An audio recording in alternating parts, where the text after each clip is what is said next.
The board appointed Brad Godot as Associate Superintendent of Education Services effective July 1, 2019.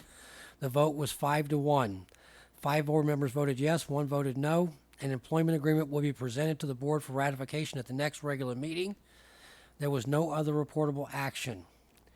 Regarding the superintendent's evaluation, over the past few board meetings, the Board of Trustees has met with Superintendent Noguchi to conduct her annual review, and I'm delighted to share that we have a highly productive discussion about the progress we are seeing across all areas of operation.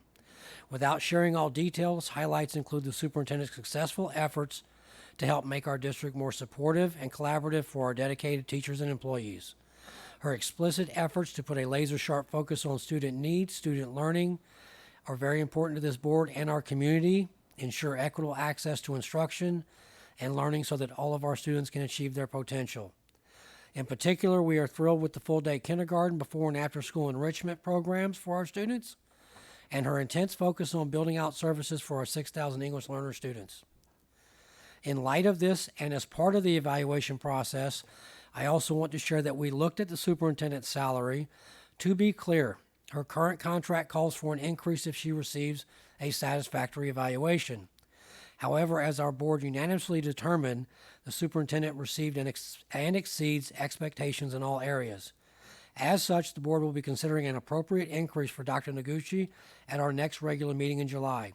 Some of the factors the board will be considering are our commitments in terms of her salary as compared to that of other superintendents in similar-sized districts, and our interest in attracting and retaining top talent.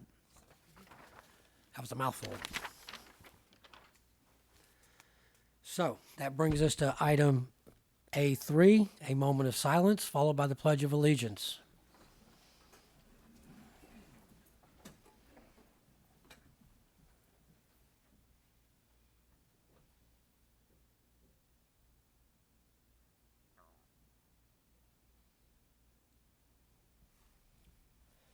Okay, and I already miss our students leading this because this is much easier to do if you have a student down there doing this. So, ready?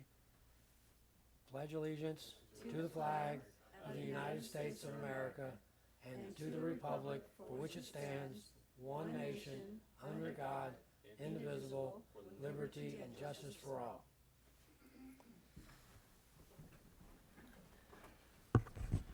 All right, and you might have noticed we're all sitting up here with computers now because we have our agendas online. So if we have little technical difficulties, you'll have to bear with us here.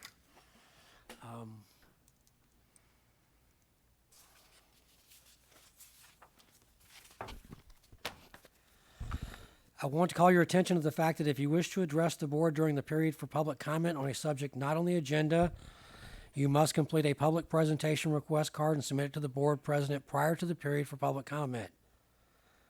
Only those who have submitted cards will be called upon to speak, and no cards will be accepted after the period for public comment has begun. Every person who wishes to address the board must fill out a card you will find in the lobby. So I believe we now move to announcements, and since we're on the summer schedule, I believe I'll just turn this over to Superintendent Noguchi. Perfect. Thank you. Thank you. And welcome, and thank you for coming out again tonight. I want to first say thank you to everyone that has made getting our agenda online, made it happen in this last 2 weeks. I can say Ms. Chambers right here has really taken the lion's share of the work and really reframed the work that she does to be able to get us up and running. It came pretty fast and furious, so I would like to do a round of applause for Antoinette. As you will see, there will be some glitches in this next couple board meetings, 2 or 3, until we figure out, you know how to format everything and how to get rid of some spaces and how to make it all happen. But I do believe that this is going to make it easier. It's going to make it more efficient and effective for everyone in our system. And it's also going to save a whole lot of trees too. So thank you again for your work, and thank you for everyone else who I really pushed. The cabinet, some of them said, let's do this, in July. And I said, no, we're moving forward. So I don't very often say, no, we're doing it, I'm not listening to you, but I appreciate you moving forward with me. I also would like to say thank you, a big shout out to our maintenance and our movers. We have a huge amount of people moving within our district. If anyone walked into the brick building today, they would see there were literally hundreds of boxes and cabinets and all sorts of furniture moving in and out of there right now. This is just the third or the fourth wave of all these moves. These moves have been going on for a month, so I want to say thank you to Mr. Zerley's team, and certainly we will recognize those folks that were busy working in that heat today as we really move, 5 offices today out of the brick building, so thank you for that. And lastly, I would like to welcome 3 members to our management team, our administrative team. One, Brad Goudot, Associate Superintendent, Ed Services. Senior Director in School Leadership, William Nelson. He comes to us by way of Monterey Peninsula Unified. He worked in Stockton as a principal for 7 years, so we're very lucky to have him coming aboard in July. And last, our Senior Director for Talent Acquisition and Employee Recruitment, and that's David Preto. He's coming to us from Lancaster, and we look forward to joining the management team. Thank you.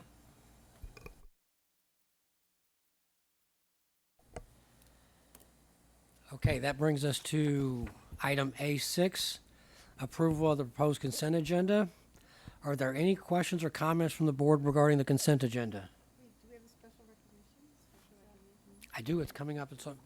Is it not in here? Consent agenda is A5. See, It's under A5. it's under A5. Am I turning? See, that's that computer technology thing. I'm sorry, but it's under A5 on the I do. I see that now. Back to me. computer. Special recognition. See? So, Mr. Zierle, are you going to assist with this one here? As we work with the glitches of computer technology versus paper. It's all right.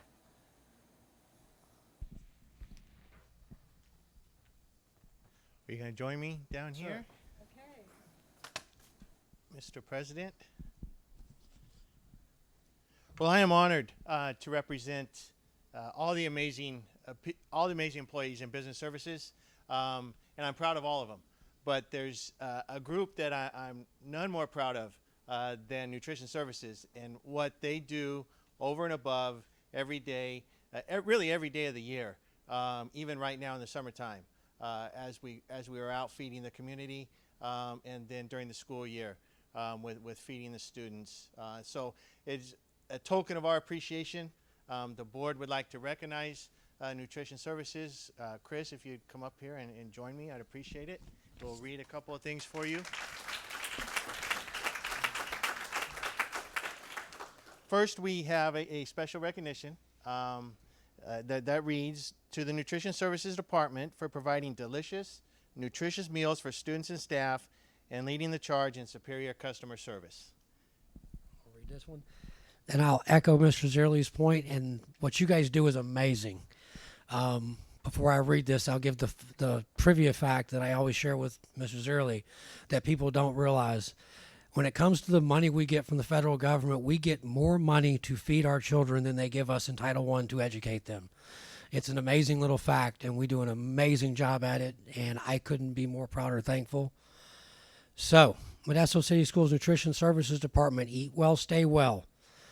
Proclamation, whereas nutritious meals at school are an essential part of the school day, and whereas the staff of the Nutrition Services Department are committed to providing healthy, nutritious meals to the district's children, and whereas the men and women who prepare and serve school meals help nurture our children through their daily interaction and support, and whereas the staff of Nutrition Services stay committed through the summer weeks by providing meals to our children and community outside of the educational environment, now therefore be it resolved that Modesto City Schools expresses its deep appreciation to those valuable employees and commends their good work on behalf of the children and staff. You guys do amazing work.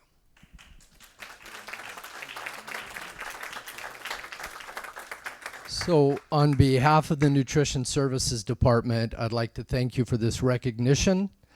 I'm extremely fortunate. I have an exceptional team, as all of you know, and I'd like for them to stand tonight and get the credit they deserve.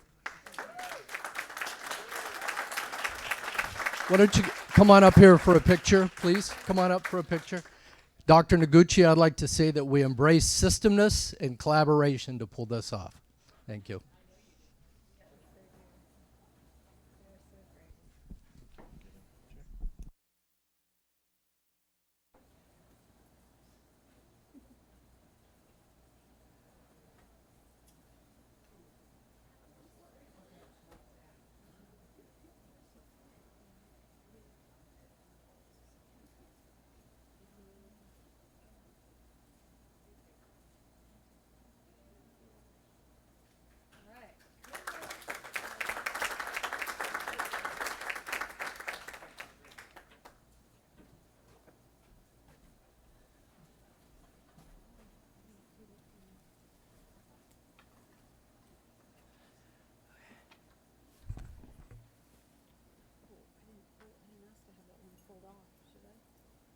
I think you should make the comment. I have.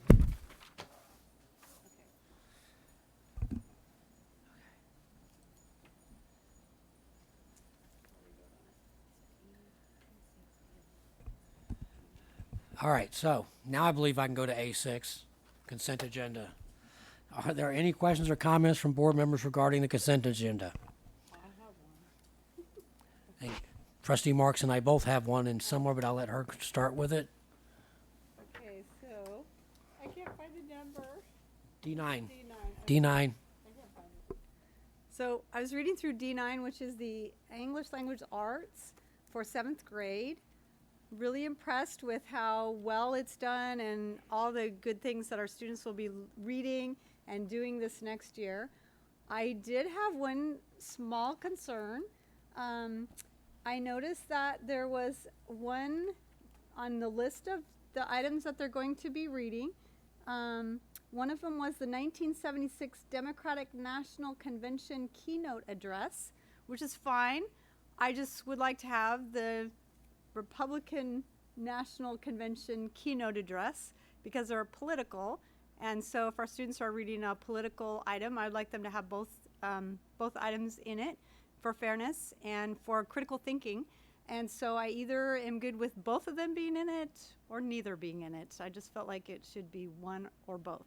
I mean, not just one, but both.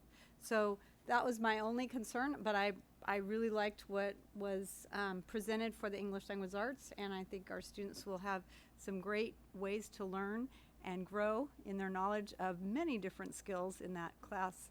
So, but now I don't know whether I just make that comment or if we adjust it later or if I just vote. I wasn't sure what to do on this one. I mean, I think you could pull it. We could then approve it with the addition of the Republican keynote as well, and then go for a vote on that. So do the consent, pull the D9, and then go back and All right. add that addition, and then have another vote. Okay. At the next meeting? No. Tonight? Good here do it tonight. Yeah. Okay, so we're going to pull D9 when we come back for a vote. So no other comments, and I would agree with Trustee Marks on this as well. If we're going to do one side, you do both sides. Although, if I have a pet peeve, it's injecting politics into classrooms, and would prefer it just all be gone. But that's above my pay grade. So with that said, going out to the public, any questions or comments on the consent agenda? Seeing none, coming back to the board. With D9 pulled, do we have a motion to approve the consent agenda? Looking for a second. Trustee West. All those in favor of passing the consent agenda minus D9, say aye. Aye. Passes unanimously. So that brings us back to D9. So the proposal is that we approve D9 with the addition of both sides of the political argument being added to the reading. With that being said, is that correct? Yes, that's fine. Just making sure you're good to go. Okay, yeah, Team I'm good. effort up here. Good, okay. So, with that being said, looking for a motion to approve D9. I'll say I make the motion. Trustee Marks makes a motion, looking for a second. Oh, I got Trustee Ben. Sorry, I wasn't looking that way. Student Rep Ben, she's on her last hurrah here. She keeps coming back. We love it. So, all those in favor, say aye. Aye. All those opposed? None. Passes unanimously.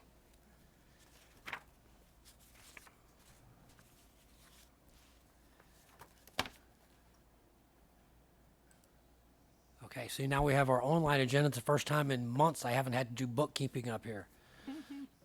I think every meeting we've had, I've had to move items around. So, are there any A7, approval in the order of discussion action items? Are there any members of the board who wish to speak regarding the order of discussion or action items? Seeing none, going out to the public, are there any members of the public who have questions or comments regarding the order of action items? Seeing none, bringing it back to the board, looking for a motion to approve the order of action and discussion items. I move approval. Trustee Marks, I second. Trustee Irvin, all those in favor say aye. Aye. Passes unanimously. That brings us to item A8. Here's a procedural question. Do I need to go through all of this if I have no comment cards? You already read it. I read the first part, but I don't need to go through the whole disclaimer if don't there's think so. nobody speaking, correct? Any last minute people want to speak? Seeing none, we will be moving past item A8 for the first time in my career.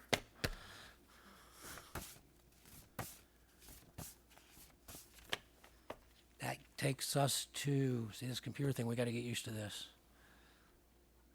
Student representative. Student representative, I just got to scroll here, this is technology thing.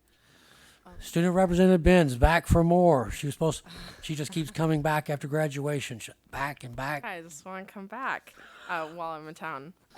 So seeing as it is summer, I don't really have an update with any valuable information. I know I'm excited to start school and a lot of other students are, but we are enjoying summer. Outstanding. I would agree. I left the house and there was a whole bunch of students upstairs playing a new video game my daughter bought because they're all on vacation. Something about who's got the snacks. Yeah, it's wonderful. Though, just another note, the job market is pretty competitive. A lot of students are applying for jobs. Del Taco, I think, had like 300 applications or something. Not necessarily all of them are students, but lucky for those students who are getting jobs, good for them, because it's pretty difficult right now. Right. Yeah, it's great. It's great that they're getting out there. Yeah, thank you. Thank you. Trustee Walker, if I might just interject, please feel free to inquire with the Human Resource Department over at Modesto City Schools. There could be some entry-level positions that we may have of interest for students if they're willing to take maybe a paraprofessional proficiency test or some other entry-level positions. Please check us out. Cool. That's good. That's interesting because I actually did sort of encourage my daughter at one point to go think about helping out with band. She looked at me and said, I'll figure it out on my own, but I did encourage it. So, any other questions or comments from board members about the student board report? Comment or questions from the public? Seeing none, back to the board. I think that there's nothing to do here. California School Employees Report. Anything from CSEA tonight? Nothing from CSEA. I will assume MTA is not because I see nobody from MTA even in the room. We're making speedy Gonzalez progress tonight. Okay. Literacy outline. See, you're quicker than my clicker. So that brings us to item B5, a report on Modesto City School. Nope, I'm ahead. That dab blasted cursor. We're having all sorts of technology issues up here tonight. B4, approval of high school course outline of computer literacy, Mrs. Hankel. And for my fellow board members, I asked that this get pulled 2 meetings ago because I wanted to learn more about it and because Mr. Johnson highlighted it that we should be looking at this. And instead of putting it back on consent, I wanted us to do an actual item on it because computer science as a course is something I've been sort of talking with the superintendent about for a year now. So with that, Ms. Hinkle. Good evening. Good evening, Board President Walker, members of the Board of Education, Superintendent Dr. Noguchi, and Cabinet. I'm Danielle Hinkle, Senior Director, Educational Services. As Mr. Walker mentioned, I'm here this evening to introduce and ultimately seek approval for the high school course outline, Exploring Computer Science. For those of you who may not know, this course was first written by UCLA, and it was part of the Computer Science for All initiative. Then, under the direction of Enoch's High School Principal Amanda Moore, Associate Principal Michael Schroyer, and teachers, They took a collaborative approach and adapted the UCLA course to be one that we could use in Modesto City Schools. Enoch's teacher, Andrew Johnson, served as the lead for that course outline revision. The Exploring Computer Science course is introductory, and it's designed to expose students to a variety of computer-related skills, tasks, and programs that enhance computational thinking, problem solving, design, collaboration, critical thinking, and communication. Throughout the course units, students are exposed to computer coding, as well as a variety of computing skills for the current and future job markets. As Mr. Walker mentioned, prior to seeking your approval, it's our understanding that the board has requested the opportunity to allow for public comment and perhaps questions on this item. To assist with answering the questions this evening, we do have Enoch's principal, Amanda Moore, in the audience, and teacher Andrew Johnson here. And we may have another teacher, Amy Pizzoni, who may be joining. Mr. Johnson and Ms. Pizzoni actually are at a computer training, or were at a computer training today in Sacramento and commuted back for this meeting, and we're hoping that she might make it as well to answer any questions you have. So at this time, what I'd like to do is introduce Enoch's high school teacher, Andrew Johnson, and he'd like to share a few comments.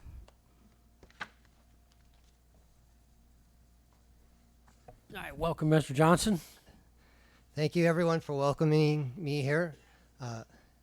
Mrs. Moore's handed out a handout for you guys about computer science. Thank you for supporting computer science, particularly Mr. Walker. Thank you for being at each of the computer science rally that we've had at Enoch's the last couple years. My name's Andrew Johnson, and I have a passion for teaching computer science. Computer science is growing throughout the district at each of our schools thanks to individual teachers who have taken the initiative to make something happen and provide computer science education to our students. Computer science is making a difference in our students. In the last 20 years as a math teacher, I never had someone come up to me and say, because of you, I'm going to become a mathematician. But since I've been teaching computer science, I've had numerous occasions where students come up to me, because of you, I know what I want to do with my life. I'm going to San Jose State, I'm going to UC Merced, and I'm pursuing computer science degree. Or others have said, I have a summer internship at a local coding company.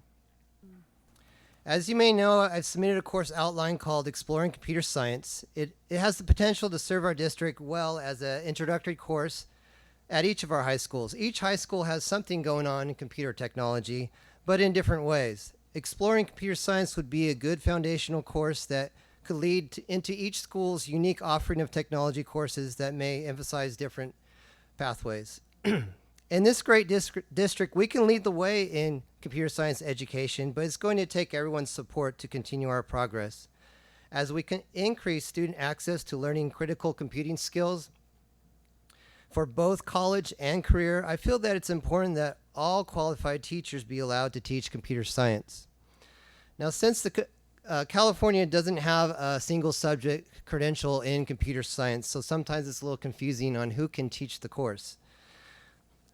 One option is if computer science is coded as a core academic course, meaning it's A to G graduation requirements, or it's meeting standards for CSU or UC admission, then 3 credentials qualify. It can be mathematics, business, or industrial tech.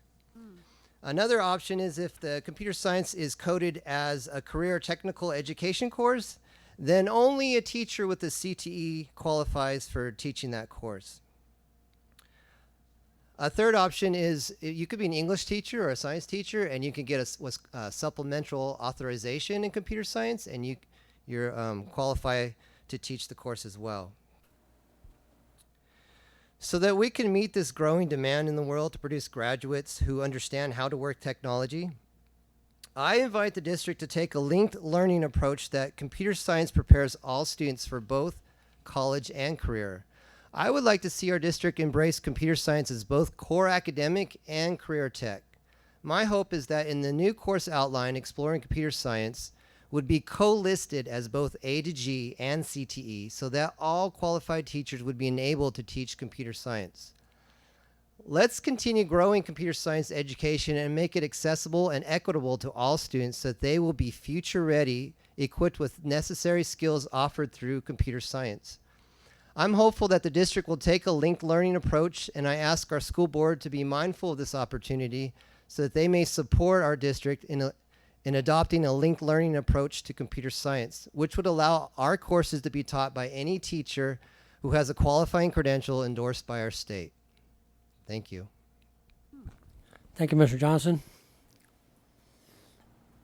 With that being said, we're questions from board members. I believe if everybody's, or are you coming back up, Mrs. Hinkle? I didn't have any additional items to say. Just Okay. questions or comments. So, I believe that opens it up to questions. Oh, then I see lights. Yay. Oh, and they fixed the sticker so I can see who did a light this year time. So, Mr. Irvin, Trustee Irvin. Thank you for your report there. I am definitely in full support of computer science. Seeing my son, who a Downey graduate and is a computer engineer and an expert cybersecurity. He got his start here, but we had to go the long route, and me exposing him to that. He had an interest, but we really back then didn't have that computer science core like you said. So it'd be nice to have that core curriculum and a CTE as well. So because of the demand for jobs and the job, he doesn't have to apply for jobs. They come after him. I mean, I've never seen that before. He flies all over the country for interviews, even though he got a job, but he just uses it as fun time for vacation or something like that. But I just said, this is an opportunity that we can get ahead of the curve, and become a model district in computer science. And, he was asking me the other day, do we have students who have this interest? Because Microsoft, where he works, always looking for, they got high school interns that they pay $25 an hour to come intern with Microsoft in computer science and cybersecurity. So there's amazing opportunities out there. There's 335,000 cybersecurity jobs just in California alone, openings. And so, I mean, it's time that we get into the, not back to the future, but, move forward, so we can have our kids one step ahead, So, yeah, I applaud you for putting this together and, bringing it to the board so we can move on this quickly. Thank you. Trustee Brown.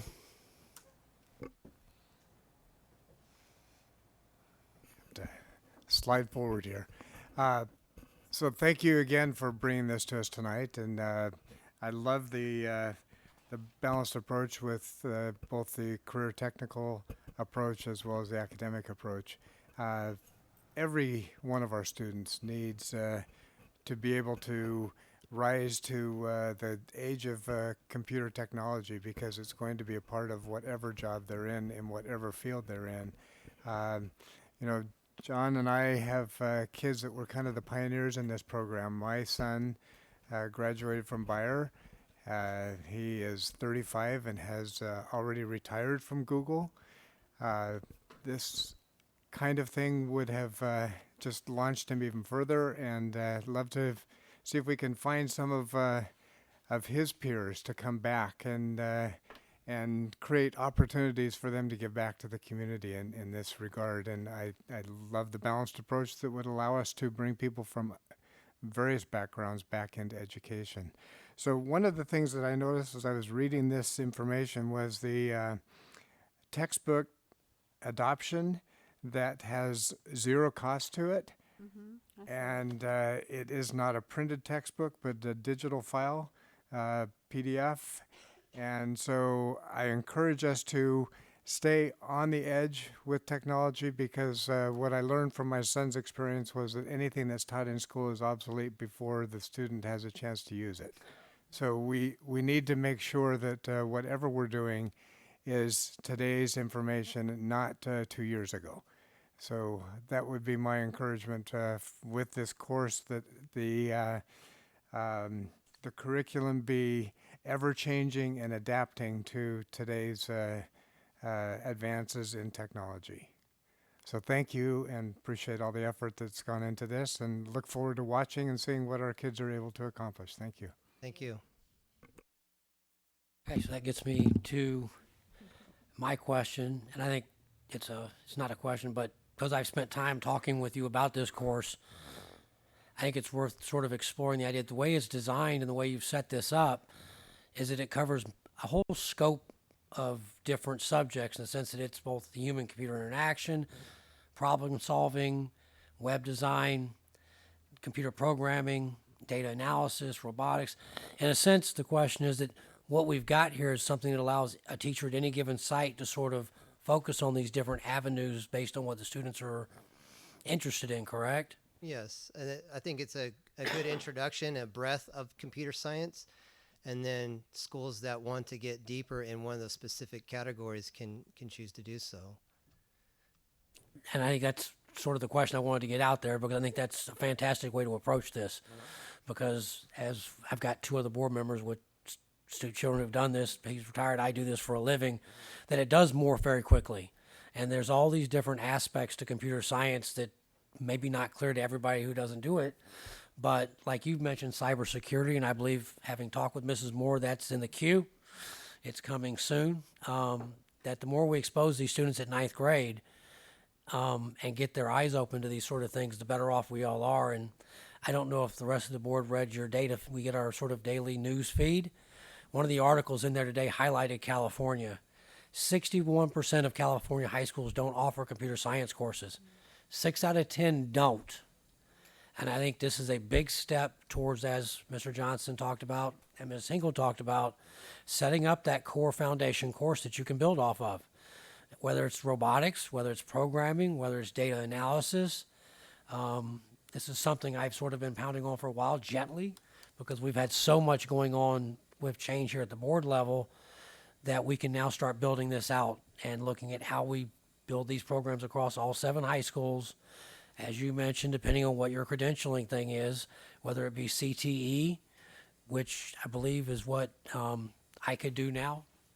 Although the newspaper article today says don't be a board member and go work for the district you're in because they hit Turlock on it today in the paper. They did, which was interesting. But either that or teaching professional or a teacher taking our professional development courses that we're now going to be offering in the future to take it as supplemental, which would then allow teachers who want to change what they're doing to do something different.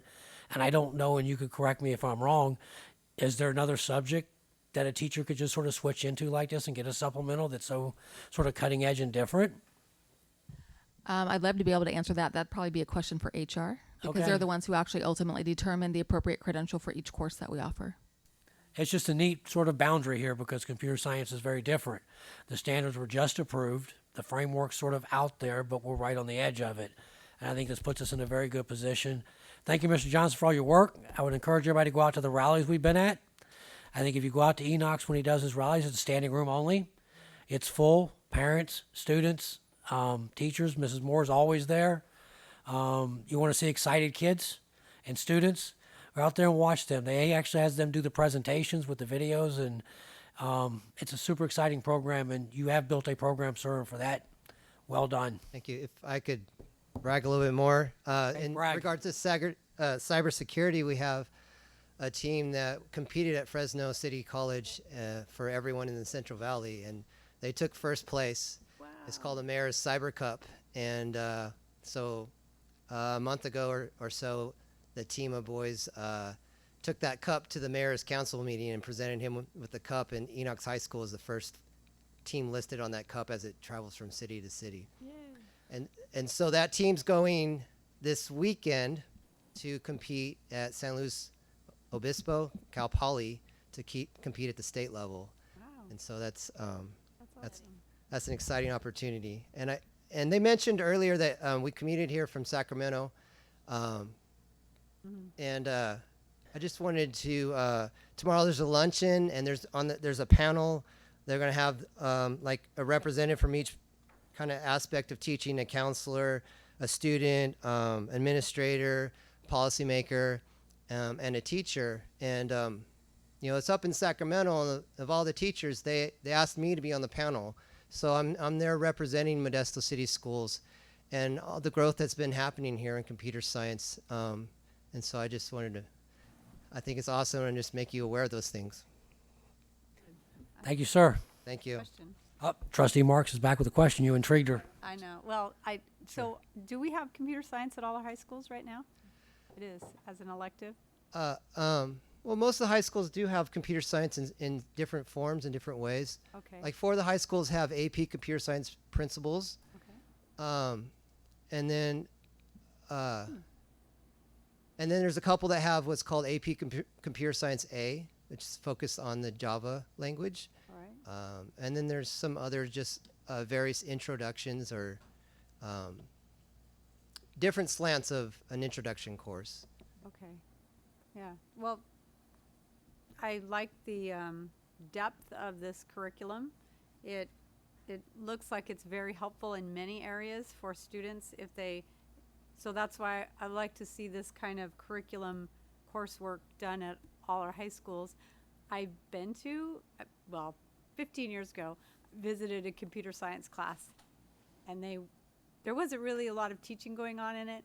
And so I've seen classes like yours, I'm sure. I haven't been to your class, but it's very in-depth, and I feel like a student who takes this coursework is going to come out with some skills and ability to move forward in a career if they choose to in any of these areas that they are good at and can continue on with their learning. Yes. But and then I wanted to know more about when you said linked learning approach. What? I didn't think it was the same one, but I just was. So you're just talking about it in a linking this with CTE. the CTE. Okay. Yeah. All right. That's what I wanted to understand that better. So thank you. I appreciate hearing this, and 15 years ago, coding's a lot different now. it's way different. Yes. It's Coding's not just for coders anymore. You need to have some kind of foundational skill for whatever you're going in agriculture, entertainment. There's technology everywhere. Yep. Okay. Thank you. All right, John. Trustee Brown's back up. So I love seeing this at the high school level. But what we're learning is that even our elementary kids are starting to get some introductory coding. How are we going to be able to accelerate and advance? Is there a plan now to implement coursework at the junior high school level? And we're gonna have to be shifting this emphasis lower and lower as our kids get involved in learning how to code. So at the junior high level, we do have a school that did have a coding class this year.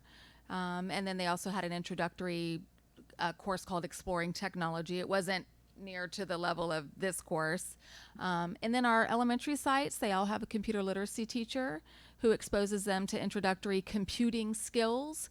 But as part of that, I'm not an expert on their lessons, but they may have some lessons embedded within that would be introductory in nature with regard to coding and other areas of computer science. I don't know if you want to.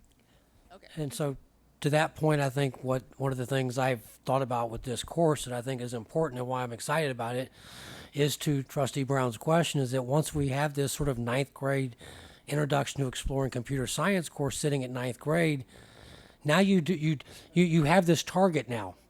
And so now you can look at, well, if you're going to do this in 9th grade, how do you look back and sort of refactor this at the junior high level so you know what you're trying to get to in 9th grade? So as we create that content at 7th and 8th grade, we have a target. And having a good fixed target like this, I think, will help the teachers and us as a district build towards that step. Because if you've got that foundational piece that says this is our sort of introduction to exploring computer science in 9th grade, well, then you know what you need to do to get them ready for that in 7th and 8th grade. And that's How do we keep them learning too? Right. correct. And again, I think that's why I wanted to do this not in consent. I really wanted to have this conversation within the board because it's an important conversation to have, because it is a first step and there's a lot more to come behind this. And I could certainly sit here for hours talking about this because I think it's that important as to the data analysis part. If you look at what Mr. Johnson's created with this course outline, the data analysis portion of it alone is an entire field. There's math classes out there that I've essentially sent to the superintendent called Big Data Math that they're using in LA. You could put that in conjunction with this and build that out another way. The CTE framework requires a course, and a capstone. And so there's lots of different pieces we can add to this and build to it. But what I think is exciting is that now we have a cornerstone. and that this lays that sort of mark in the sand that says this is how we build out. This is what that 9th grade course looks like, and it gets that sort of flagpole in the sand that lets us now say, here's how we build up to, and here's how we build past. And I think that's an important first step, and I want to thank Mr. Johnson for all the work he's done on this, for Mrs. Moore supporting this, and for all the different times I've sort of been out there watching what you do. And you even helped my daughter get through a class that she didn't particularly enjoy, but we got through it. And we found out she didn't want to do computer science. She's going to be a cook, but she still took his Introduction to AP Principles class, which she told her she didn't want to do that, but it was still a valuable class and filled a requirement for graduation, because now you've got that practical art that's based on computer science, which is, as anybody will tell you, no matter which field you're going into, you need this. And so, yes, Trustee Brown, I think this lays that foundational piece to do exactly what you were talking about. And it's what exactly I hope happens is that we build up to this from below and we build out from it above. No more lights. I believe we go out to the public for questions and comment if there are any. Everybody's on vacation. Bring it back to the board. If it's not okay, I would like to make the motion here and then look for a second, but I would like to move that we approve the Introduction to Computer Science course. Looking for a second. Trustee Irvin. All those in favor say aye. Aye. Passes unanimously. Thank you, Mr. Thank you. And thank you, Mrs. Moore, for coming in as well.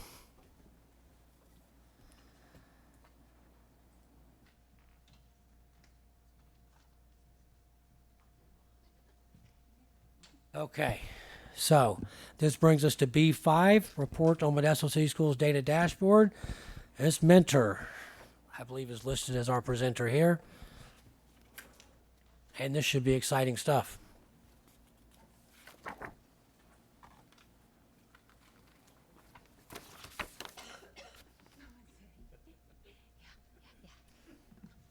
Slow and steady, not so fast. Got my pepper. Yes, good evening, President Walker, Board of Trustees, Superintendent Noguchi, and Superintendent Cabinet. I am Cindy Mentor, Senior Director of Information and Technology Services, and I'm here tonight to provide a report on the new Modesto City Schools Data Dashboard. And very excited to be able to present it tonight. Let's see. There we go. The purpose of the presentation will provide the project timeline and team members for the development of Phase 1 of the MCS Data Dashboard, the district and school stakeholders that reviewed the dashboard. We'll look at the district strategic goals that align with this new data dashboard. I'm then going to jump out of this PowerPoint and into an actual live demo of the dashboard. And once I go through the dashboard, I'll come back and look at the next steps for this for the next year and the year, a couple years after that, and then answer any questions you may have.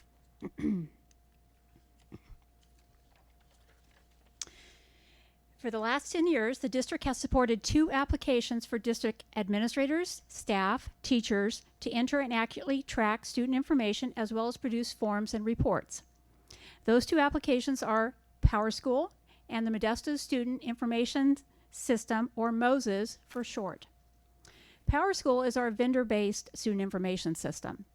MOSES is a district-developed application that supports functionality that does not exist in PowerSchool, such as our new discipline tracking system, alternative education referrals, good, district attendance permits, record tracking, and withdrawal forms. Teacher tools are also available in MOSES, such as the attendance summary, class roster report, student list report, and student password reset application. The MCS Data Dashboard was developed by District Technology Department staff to provide student data analytics for all district schools and programs. The project plan was approved and started in November of 2018. Phase 1 was completed at the end of May 2019. The project team consisted of several people, and I'm also going to add, it was mentioned earlier about nutrition services. This is another amazing team that basically came together in a very short amount of time to get to what you're going to be seeing in just a few minutes. So in addition to myself, I have them sitting right here behind me, Sally Chapman, Supervisor of Information Systems, Amir Kamars, Software Development Manager, Miroslava Lopez, our Programmer Analyst, and David Buell, our Web Designer Developer. Thank you. The project goal for this phase was to provide level 1 district data or aggregate data for the 3 areas of attendance, chronic absences, and suspension data. The Mcs Data Dashboard will assist district staff with data-driven decisions to increase student academic achievement and provide consistent, accurate, and timely data to address the district's strategic goals. Phase 1 of the dashboard project included 2 models, the attendance and enrollment model and the discipline model. District and school administrators will use these 2 models to identify key performance indicators and visual graphs of district student data. Stakeholders, in addition to the project team, district and school administrators reviewed and provided suggested changes to the dashboard during the review process of each model.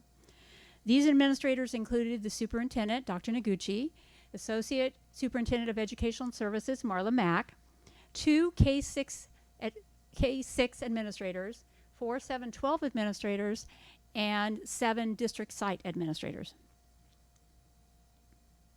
Dashboard data will be used to achieve the following district strategic goals as the dashboard continues to be developed to include additional student data. Ensuring great instruction first time, increasing students being identified as prepared for college and career indicators, increasing English learner growth toward English proficiency, and increasing access to general education for students with disability. And at this time, we're going to jump from the PowerPoint over to the dashboard. I'm going to leave that there.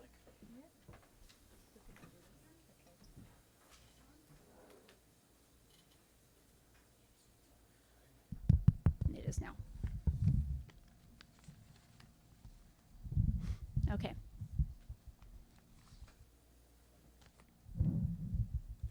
Okay. I'm waiting for it. Waiting for it. Waiting for it. Go. The dashboard. The dashboard is actually a set of Microsoft Power BI reports. Microsoft Power BI is a business analytical tool that transforms data into visual charts and graphs. The visuals can include customized dashboards and interactive reports. The dashboard that you're seeing right now is showing the 2 models, the enrollment and attendance and the discipline model. For each of the 2 models, you have 5 key performance indicators going across each row, or KPIs, which I'm going to use the KPI acronym. Oh, well, thanks.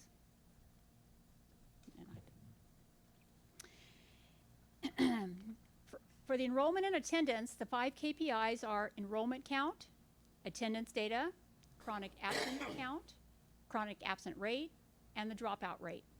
For discipline, your 5 KPIs are total incidents, suspended student count, total suspensions, suspension days, and suspension rate. You'll also notice that there are some dates with each model that we've recently added to basically reflect when the data was last updated. You'll notice that the data that as of date, May 31st is our last school day of 2018-19.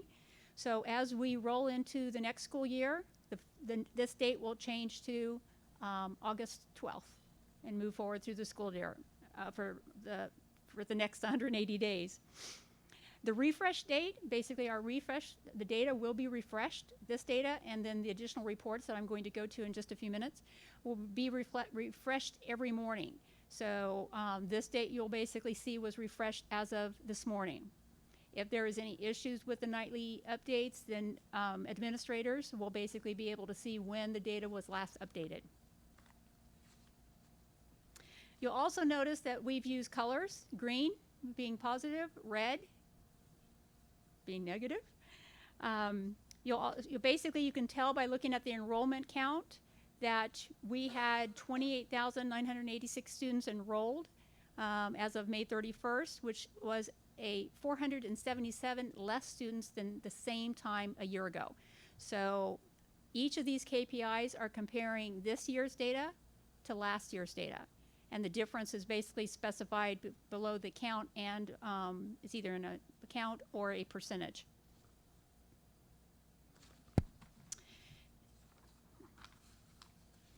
By clicking on any one of these KPIs will take you to the next report. So I am going to click on enrollment count, which will take us to our attendance and enrollment model.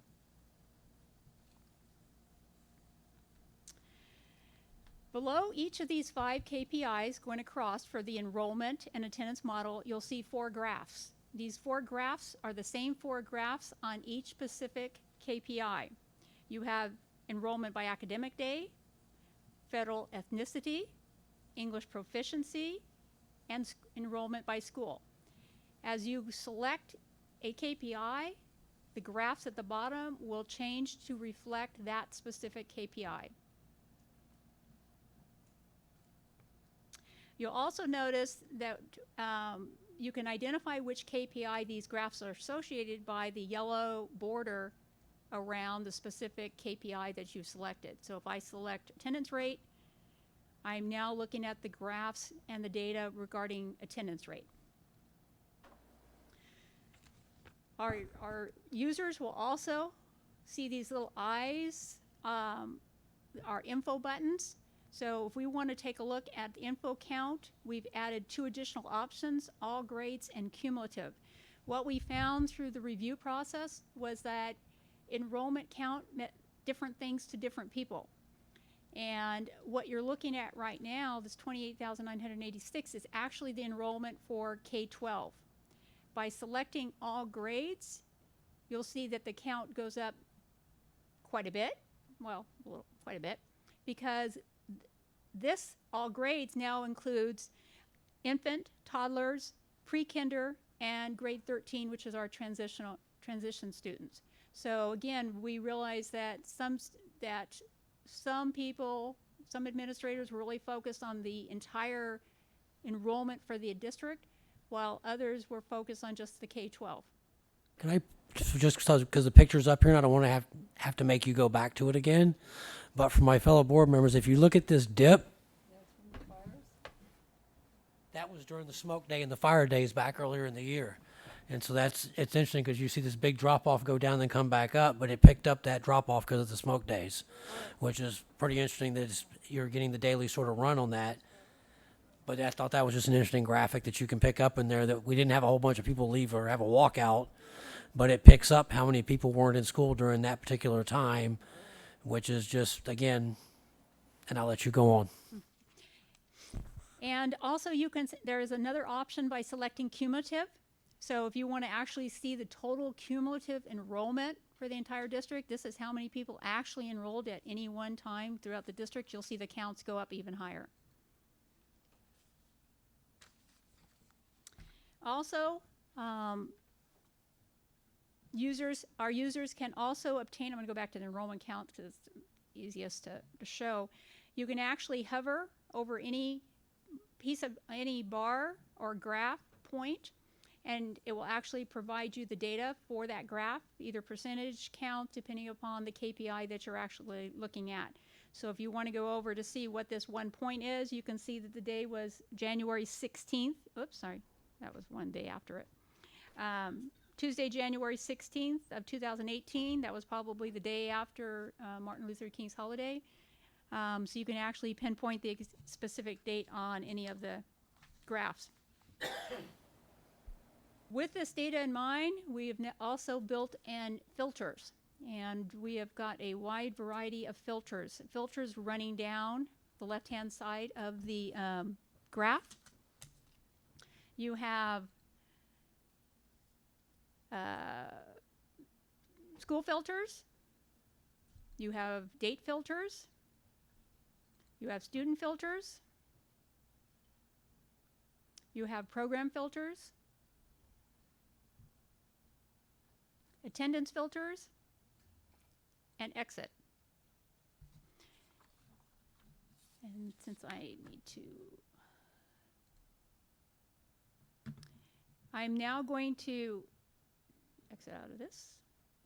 At the bottom, there's a reset. So depending upon what filters a user might have selected based on these filters, you can always go back, reset. It takes you back to the beginning. Again, this is the enrollment and attendance filter. There is also a discipline model, oh, sorry, I said that wrong, which will also show you the 5 KPIs going across. Very similar filters. The first 4 filters are the exact same thing, except on the discipline model, you now have discipline filters, where on the attendance and enrollment, you had the attendance and enrollment filters. So part of the reason why the total incidents have gone up 13,000 Finish that. is the intervention centers, where we hadn't been putting in all that information. So that's not just suspension, that's anything that has to do with an interaction with a child relative to behavior modification. So next year at this time, you won't see a number like that because this will be our baseline. And then, in addition, you'll notice that even though the total incidents have gone up, all 4 of our additional KPIs are showing green, and basically showing an improvement over the previous year.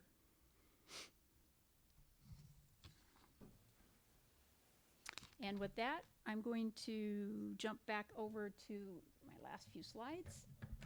Thank you.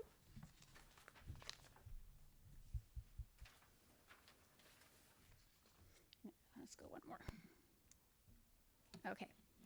And moving forward to our next steps for 2019-2020, we'll be focusing on our Phase 1 administrator training, which will be conducted by our new C&I Professional Development Department.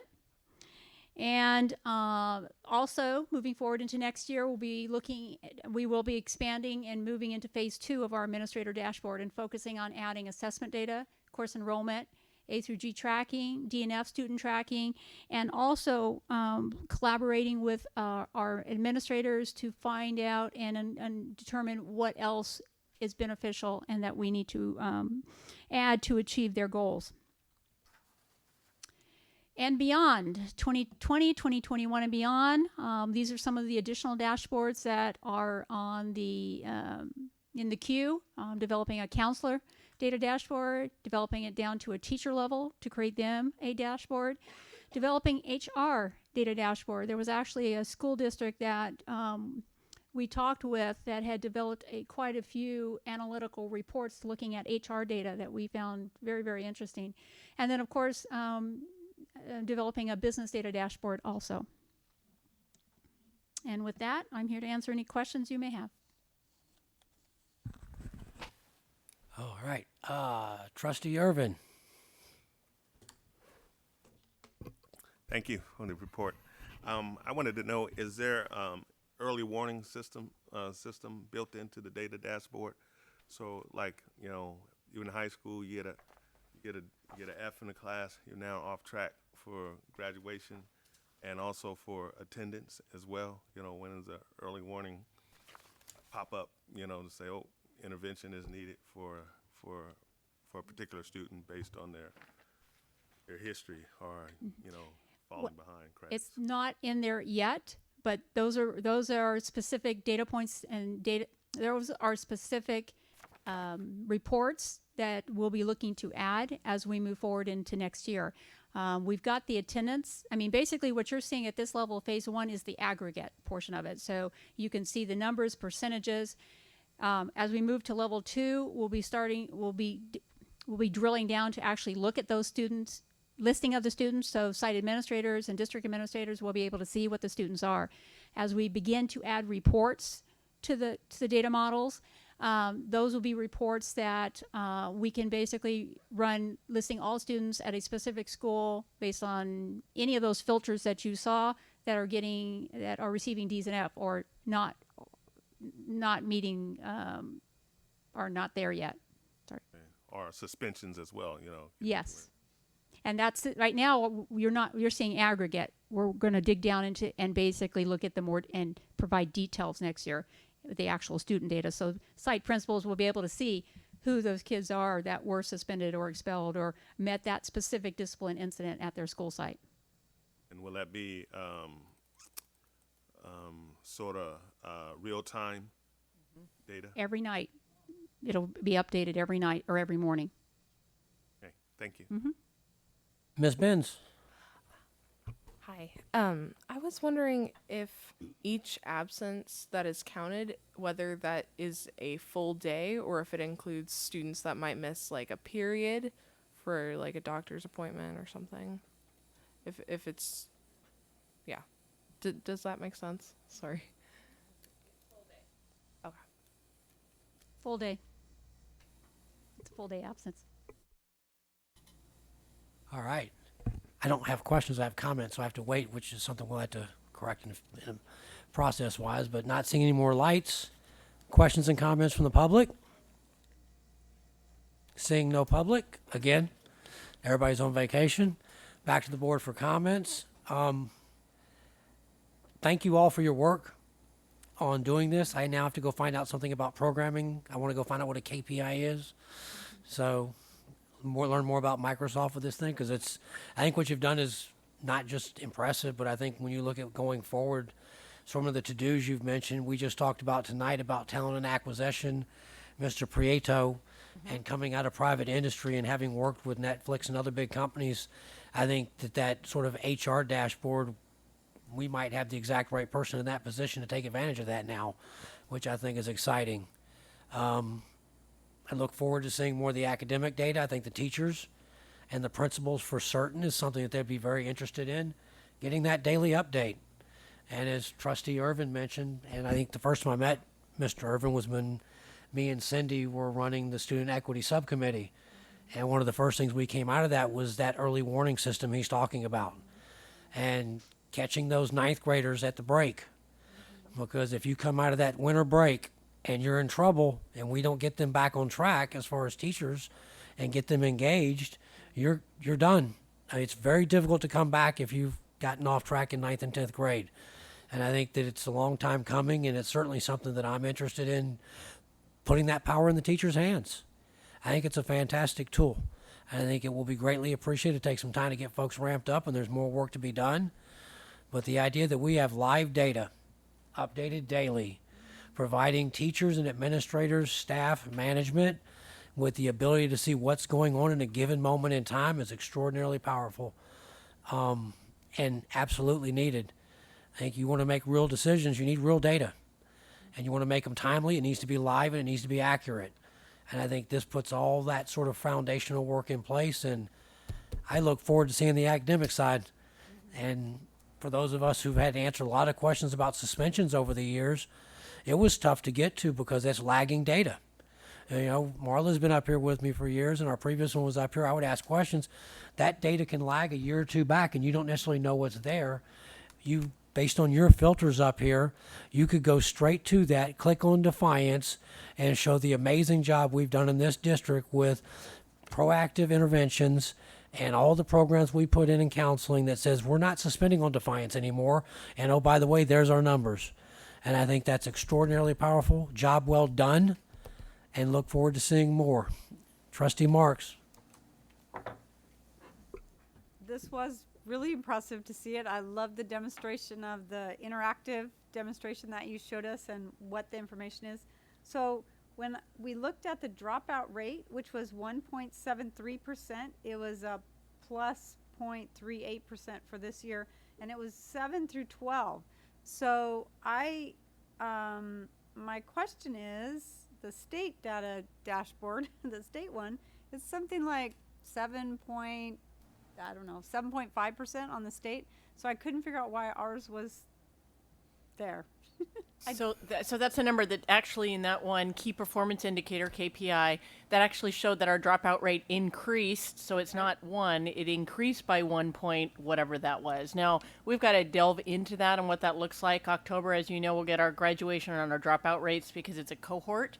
So I don't know that those numbers, we can compare that, our dashboard with the dropout rate for the high school, because that's a 912. So we'll look at creating conditions where we can compare that. But by all accounts, it shows that our dropout rate went up in that regard. Not a. But that's 9 through 12 what you're Right, looking this at, is and this 7 is through 7 12. through 12. Right, yes, and the state had However, one. as a district, as districts, we need to be looking at our districts as a whole year after year. And while that may not compare to the California dashboard, it still shows us next year at this time, are we doing better with our dropouts from 7th through 12th? So that will inform our work. It won't necessarily compare to that piece, Right. if that makes sense. In some ways, if it's 7-12, and maybe there is a 5% difference between 7-12 and 9-12. There, So maybe there is because it's a again, cohort. there's a filter. Again, I didn't go through Right, yes. everything that's in it because of You're all limited night. Oh, yeah, I the know. time. But there's an option there that if you selected 9-12, Oh. it jumped up to a little over 2%. Okay. So again, but going back to what Dr. Noguchi said, you know, how it compares, I don't know. I'm just basically showing you what the data that you do have the option to look and drill down. I think it's very helpful. I believe it'll be very helpful for our teachers and staff to be able to look at, you know, some of the needs that are happening at certain sites and how can we address those in a different way because you have real data, or understanding what happened on this day of school and why did we have a drop in attendance on that day. This year we can look back and say, yes, it was because of, you know, the fire and the smoke. But some other years we've had illness and some severe illness in our schools, and so had a pretty big dip. But it does help to be able to track some of those things and understand it better. So thank you. So, and then, yes, I think back to your point, I think the other powerful thing here that I maybe didn't say is that why I'm so excited about having the internal data here that's sort of live and we can explain what it is and why it is. If anybody's been around when we do the dashboard report, I call it a hot mess of colored boxes. And I'm not a big fan of it. And I don't like the fact that you can look at a number and not understand what the baseline number is.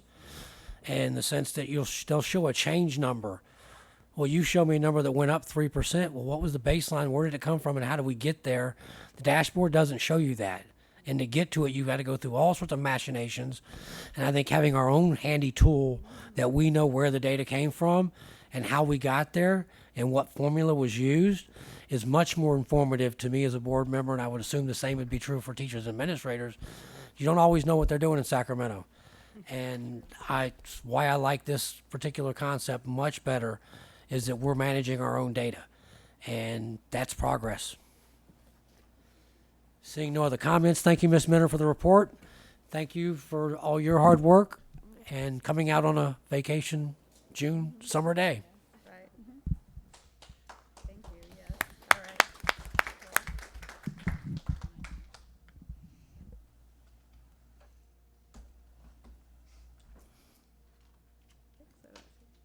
Okay, so this says B6, approval of local control accountability plan, LCAP.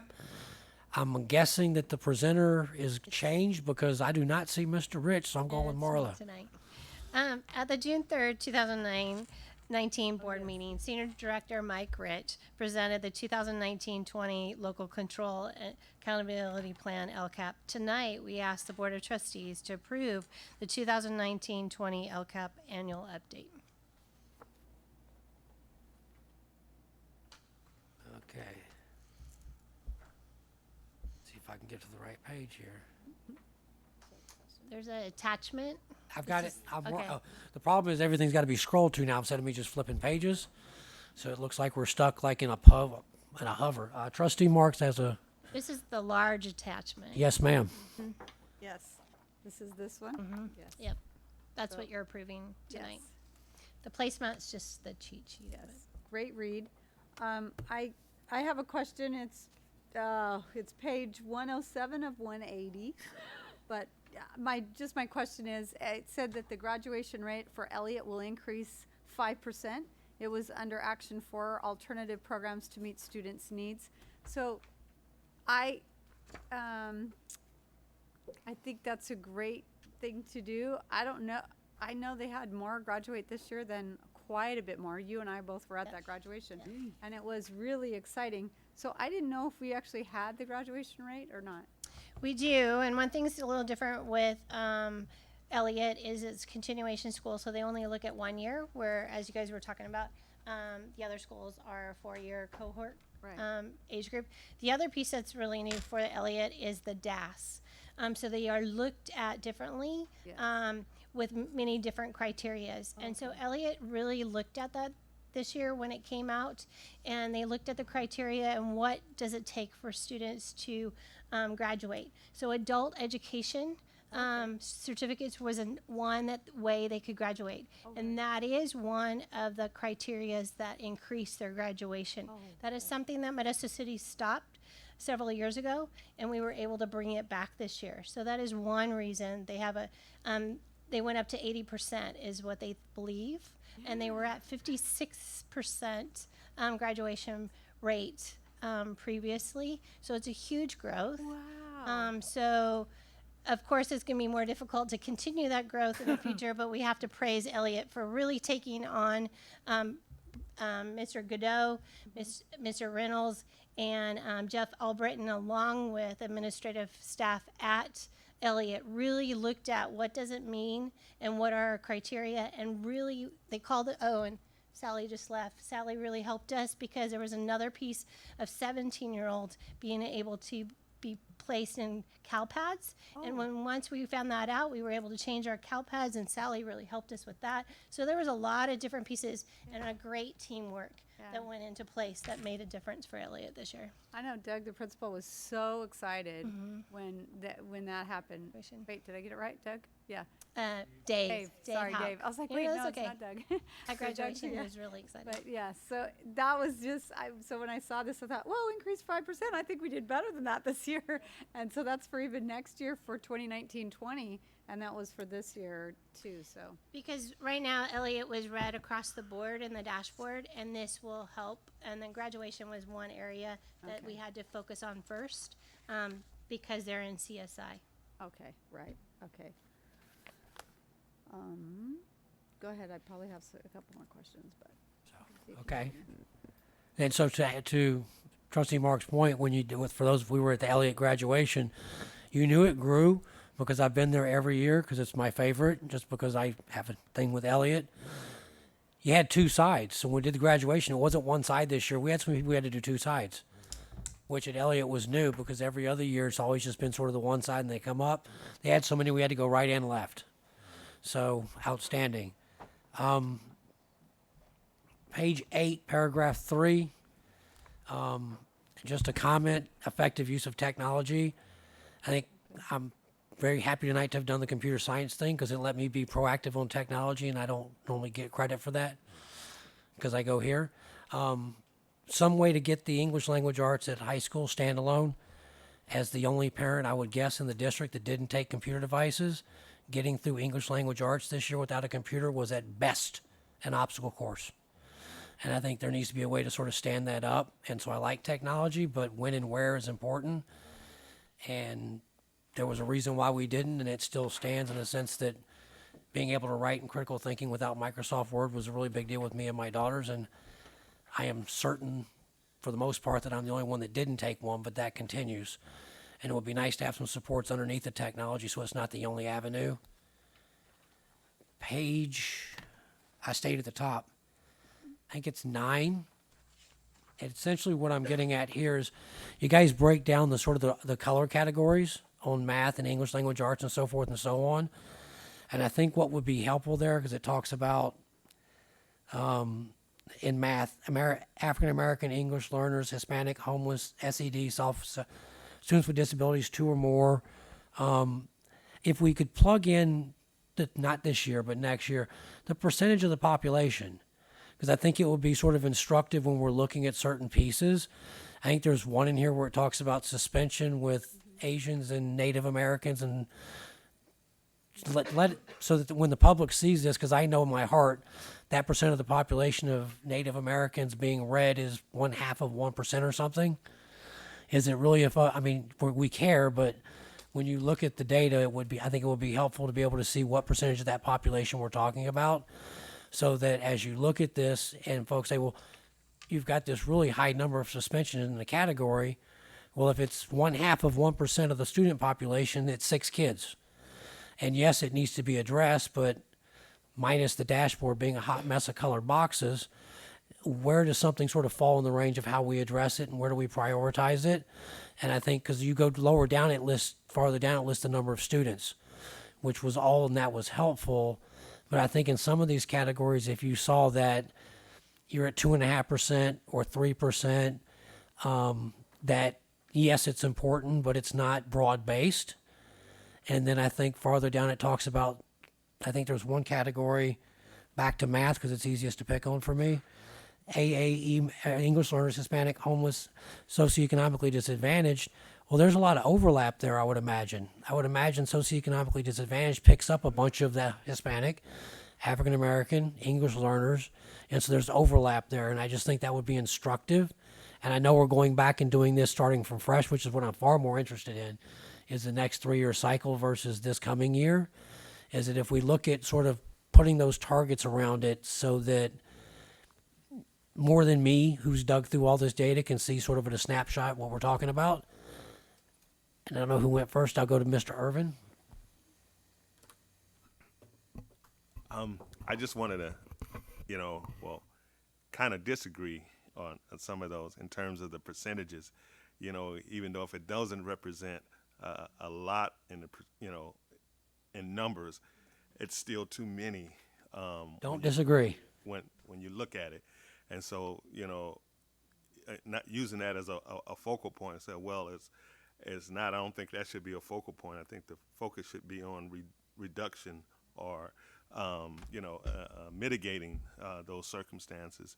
And then another thing, when you said socioeconomic, and you point out the ELs, the Hispanics and African Americans, that is representative district wide in all ethnic groups when you look at socioeconomic. So that can encompass an even larger population when you look across the spectrum.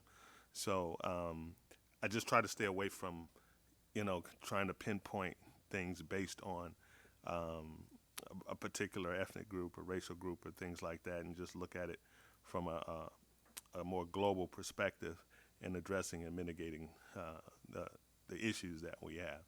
I just want to make that point. And don't disagree at all. I just think that part of my issue with sort of how we do this, which we were talking about in the previous report, is if we look at our internal data, it's more important to me because when you look at this dashboard thing, it hammers us this year. We ended up in red across categories on homeless. And I don't think anybody up here would disagree. We have work to do there and we want to do that work and it's super important. But the state essentially put us in a box because they count everything that moves. It's a very difficult one to tackle, but it's still a very small number. And then relative to everything, it also shows that we're doing very well other places. And I think it just helps contextualize it in the sense that it's always important, and do not disagree one bit, that it's not the focus, but it helps put it in context to me as to what frame it's in. Because we got nitpicked and put into, what is it they call it now, improvement of something. But it was mostly due to two categories of students and across each of those areas. And so it's helpful to sort of understand what that framework is all I was sort of after to sort of frame it. But no, I do not disagree with you, sir. Trustee Marks. Okay, 2 questions. Are we going to have the chart that has the green, orange, yellow, red? In this, I didn't see a chart anywhere. I don't know. That's the dashboard thing. Or the California dashboard. You're talking about the California dashboard. We usually bring the data out in October or in December, January, when the data comes out.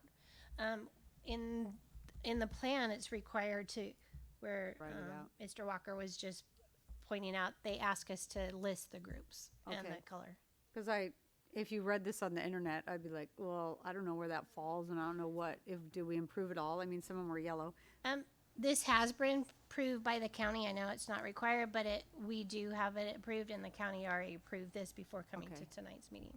Okay. Yeah, I just wanted to see like to see the boxes just to know. I'm The trying to rubric get and the used color. to those, and then the little circles, however, they're like helping us see where we're moving towards. And so that was just So we'll have that report for probably the first week of October, mid-October, as soon as CDE outlines and updates it for us. Right now, it's still old. It's last year's data. So as soon as we get that, we'll have a report for you. In the past, it's been November. They've said that it's going to be earlier this year. So hopefully we'll have that all.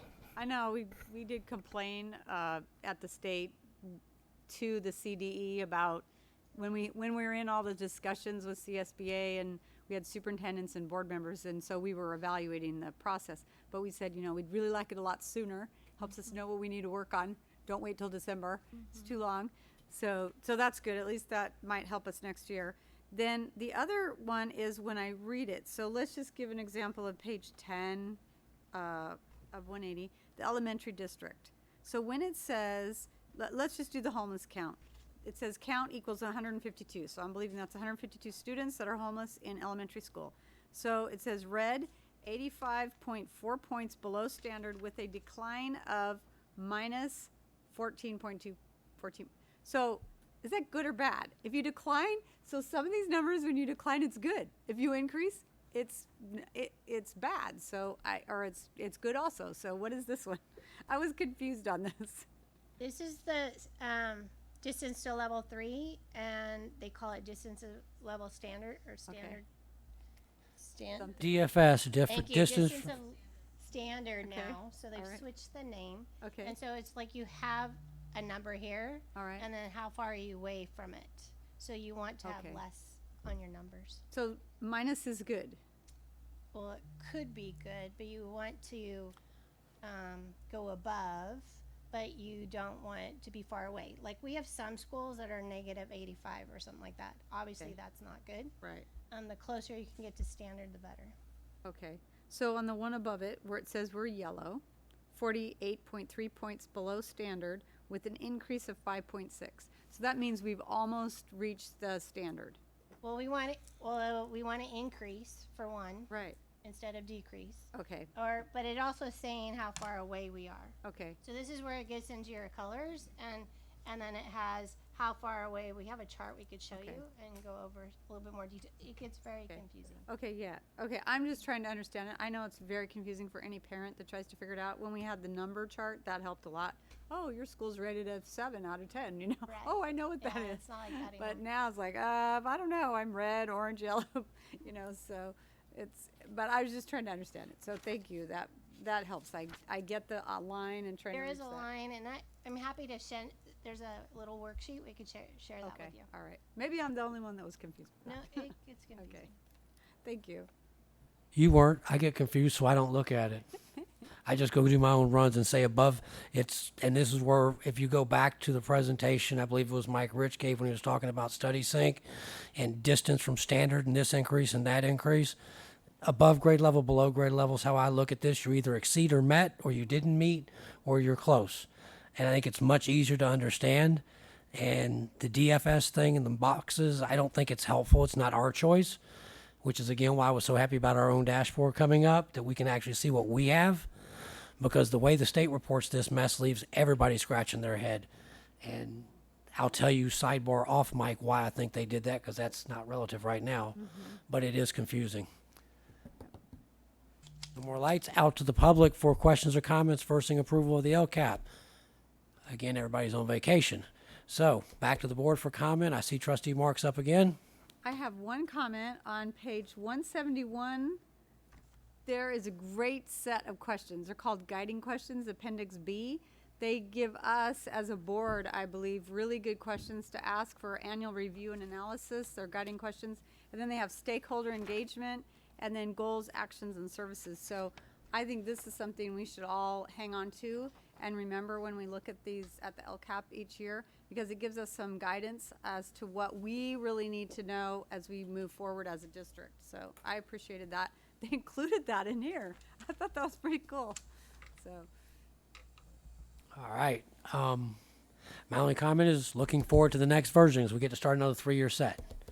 And I think that's what I'm most interested in, because we can change up sort of how we're looking at this going forward and aligning it towards our goals and mission and values that we've all changed in the last year. And sort of how we morph this into that next iteration is something that's very exciting and intriguing to me, is what this looks like coming up next. I know it's not really my time, but Oh, we shoot. just hired a new state and federal director that is coming from down south, and Dr. Perez will now be taking on the LCAP for the new LCAP for next year. No, it should be interesting because they've added a lot more requirements. There's the parent reporting thing that the dashboard's supposed to do, but I think leaves you scratching. But it's very interesting is how this moves forward because there's a chance to reset with a whole new 3-year plan versus the previous 3-year plan, which means there's an opportunity to capitalize on what things we thought have worked within this and things that we don't, and tie it to the goals, which I think is well worthy of the time. Signal of the lights. I believe we're looking for a motion to approve the LCAP tonight. I will move approval. Got a motion here, looking for a second. Oh, I got a voice here. I got Trustee Lopez. I saw his fingers. So all those in favor say aye. Aye. Passes unanimously. Okay, I have to click back into a different screen. I am clicking as we speak. So that brings us to B7, Report on Safety Task Force. Mr. Zierle seems to have the title here. I do. Thank you, President Walker. Let me grab the clicker real quick. Thank you.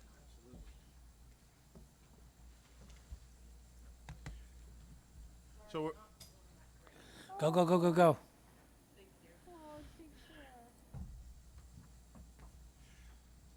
So tonight we're here to update the board and present to the board the recommendations of the Safety Task Force. Back in January, we updated the board on the status of the work of the Safety Task Force. It has now been completed, and so we are pleased to present the recommendations of the Safety Task Force for your review. The task force was created to improve or facilitate the development of goals and initiatives that would improve our school safety. We were set out and tasked with identifying current conditions and the root causes of those conditions, exploring the further development of safety conditions, and then propose recommendations to the superintendent and the board for future work. Originally, the task force had to define the scope of work, and you can see here, starting from the left, the task force began with identification of our district assets and also our district needs, and then proposed goals and or initiatives, and then future work. Now that we have the proposed goals and initiatives is development of measurable objectives, actions, and activities, and short and long-term outcome measures that will support the safety committee's recommendations for goals and or initiatives. This was the exciting part of the task force, was the makeup of the committee. This first slide is district representation on the committee.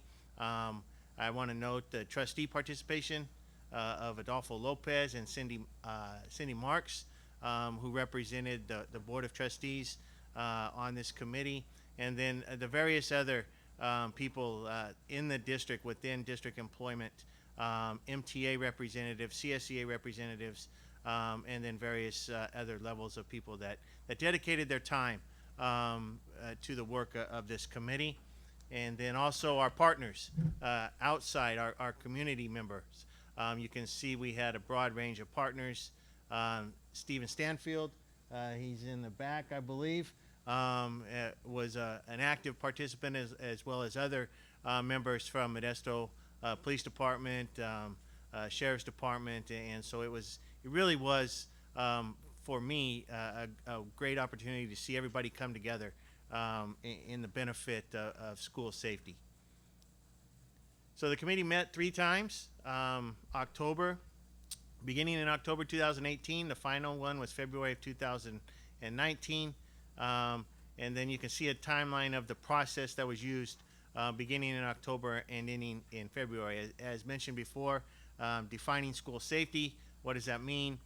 Identifying focus areas for the committee to break apart and work on in small groups, developing essential and guiding questions for the small groups to work through, identifying and collecting and analyzing the data for those guiding questions, and then identifying assets and needs, and prioritizing goals and/or initiatives. So the committee broke up into five school safety focus groups or focus areas around community and parent partnerships, supports and resources, physical safety, secure and safe facilities, safety preparedness and response procedures, and then creating a culture of safety centered around social, emotional well-being of both students and staff. These were the five focus areas that the committee identified to work on throughout the task force. So to come up with the recommended goals and/or initiatives, a weighting polling methodology was used that ranked the 9 recommendations. And so goals and/or initiatives that received a score of 16 or higher were designated short-term, requiring immediate action in the current and/or subsequent years.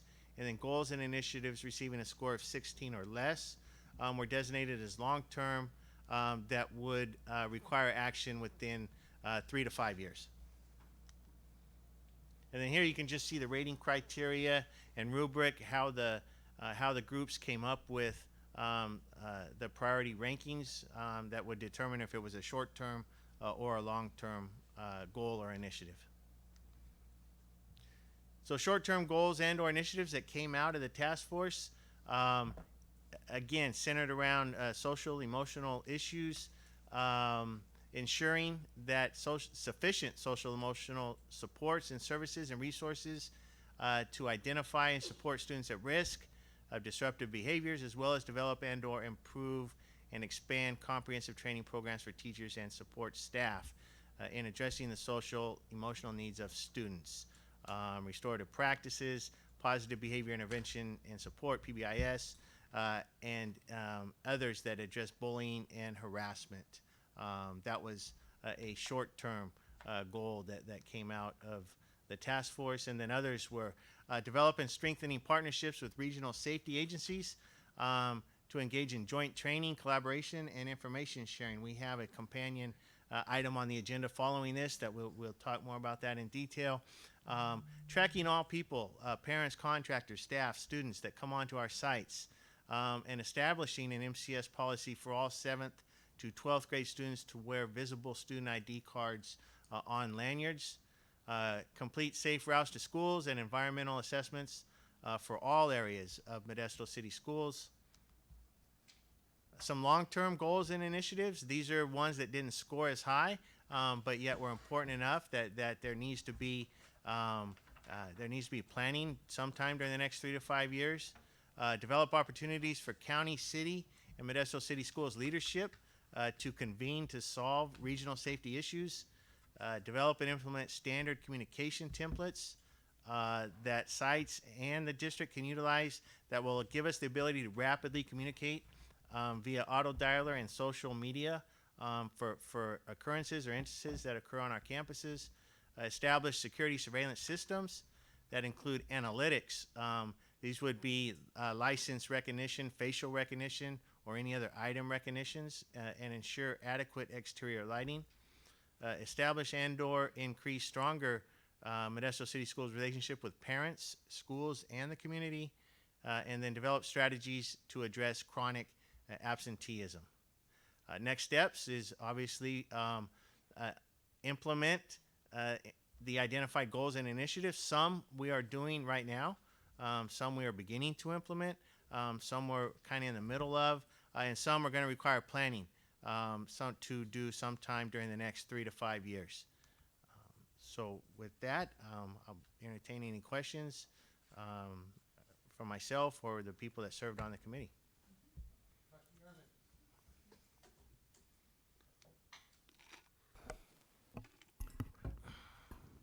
My thing was safe routes. Where are we at on some of those things that are happening with safe routes to school? So myself and Sarah, Dr. Noguchi, have been meeting with Safe Routes to Schools, California Walks, Stanislaus County. I forget what division they're under. Do you happen to know? well, they've worked with the Safe Routes program down at Overwrite, and so we're working with them to get at least 2 to 3 schools doing for Safe Routes to Schools a report the next coming up year, and going on from there till we go through most of our schools. But we're in partnership with them already, and we've met maybe 3 times as of now. So yeah. Okay, so have there been any identified challenges to safe route to schools at any particular school sites? You know, like Overwrite, Franklin, you know, along Marshall. Highway 1, And Marshall, Right. Tuolumne. So at the last meeting, a report was provided actually to Ms. Mack around all of the schools and the different incidences that had happened between 2 hours before school to 2 hours after school. So all of our schools were ranked on the number of traffic instances or accidents involving pedestrians or bicycles, and so they ranked all the schools, and those schools that you just mentioned all were high. We then went out to, Ms. Mack went out to the school sites to talk with principals about who would be interested in engaging in this work, because we recognize there's a lot of work to be done, and without the principal on board to be able to get their staff and their community and their parents involved, then we know it's really a non-starter. There were 2 schools, and I can't remember the 2 that said that they were interested in moving forward with that. We then brought that back to the committee that we're working on to identify possible grants and dollars to be able to move forward with working through walking school buses, and also a study around what we could do at those schools to improve the conditions for kids walking to and from school. So the answer is yes, and I have that report that we can provide that to you. And if I could just, I just wanted to add that part of that is also the work that we want to do in collaboration with them in terms of advocating for regional work, which is also one of the criteria, or one of the goals that we wanted to meet, was to work in collaborative with our county officials or our city officials to really work on stuff that are outside of our school jurisdiction, but we're definitely affected by them, and vice versa with them. So using the reports that we have to advocate for, I know that both city and county are having master plans around traffic coming up in the next year or so. So really using that to advocate towards a lot of the infrastructure is going to be going around our schools as well. Okay, because that's going to bring me to I was going to elaborate on that, because I looked at the membership. There's nobody from the county or city of Modesto's parks, planning and maintenance and operation, streets folks. You know, those are the folks that are going to be critical to ensuring that, you know, all of the planning and all that stuff can be done about those safe routes. So I was wondering how come they're not involved as far as the safety task force in that realm of things. So when we originated, and Mr. Early can speak to this, when we originated the safety task force, we didn't know what the outcome was. So it just happened to be Safe Route to School was an outcome.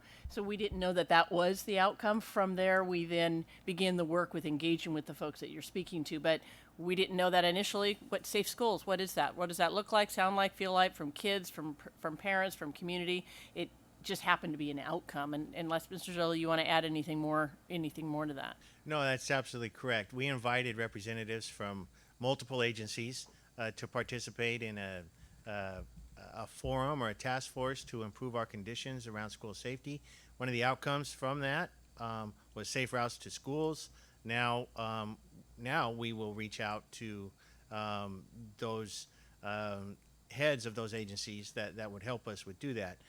As mentioned, Trustee Lopez and Dr. Noguchi and Marla Mack are working on a plan to address those in a priority order or as they come about. So we never went into this thinking that safe routes to schools, we did not say that's going to be one of our desired outcomes. So there was really no need to reach out to county planning for this particular task force. But as a result now, we will be doing that. Yes, because I know, I mean, I'm just thinking about the half-cent sales tax, which, is going for streets and roads. I know some of ours could use some of that funding, and, how do we advocate for that, fund? There's a lot of construction now going on our highways and things like that, and I'm just thinking some of our streets, would they qualify with 132 where Franklin is, and, I'm just seeing them, stuff like that, and see how can we tap into some of those resources to help mitigate some of the potential issues with those safe routes. I was just going to say, yes, and that's why the priority of the reports of the Safe Routes to School reports is essential, so that we can have, we can really have a thorough analysis of where we can strategically advocate and hope to get the best results for the adjacent streets around our schools. So one question is you pick up safe routes, and I'll go to Trustee West was up next. But when it comes to roads and streets and things like that and planning, do we not benefit from looking at the bond money, one of the priorities being single points of entry, exit, and sort of parent drop-off? Aren't those sort of conversations going on with how that planning goes? Because you're creating sort of parking facilities, you're looking at entry and exit and single points. In that conversation, when you're getting those things approved, there is an existing conversation going on with those individuals out there, correct? There is, depending on the location. Correct. As mentioned, many of our sites don't have safe walk paths to schools, so some do. So yes, if we are, for instance, at Fairview, as we're working through a master plan for Fairview, we will be talking to the various agencies about how we can partner, or is there an option to partner. But other schools, we may have already sidewalks. Right, but those relationships are being built, and there's conversations happening at some level. Absolutely. Yeah, and if I could add that Roger Orth has also has joined to our conversations with Safe Routes to Schools. So he's bringing another level of expertise as well to help out in those already initiated talks. Oh, other things. Trustee West.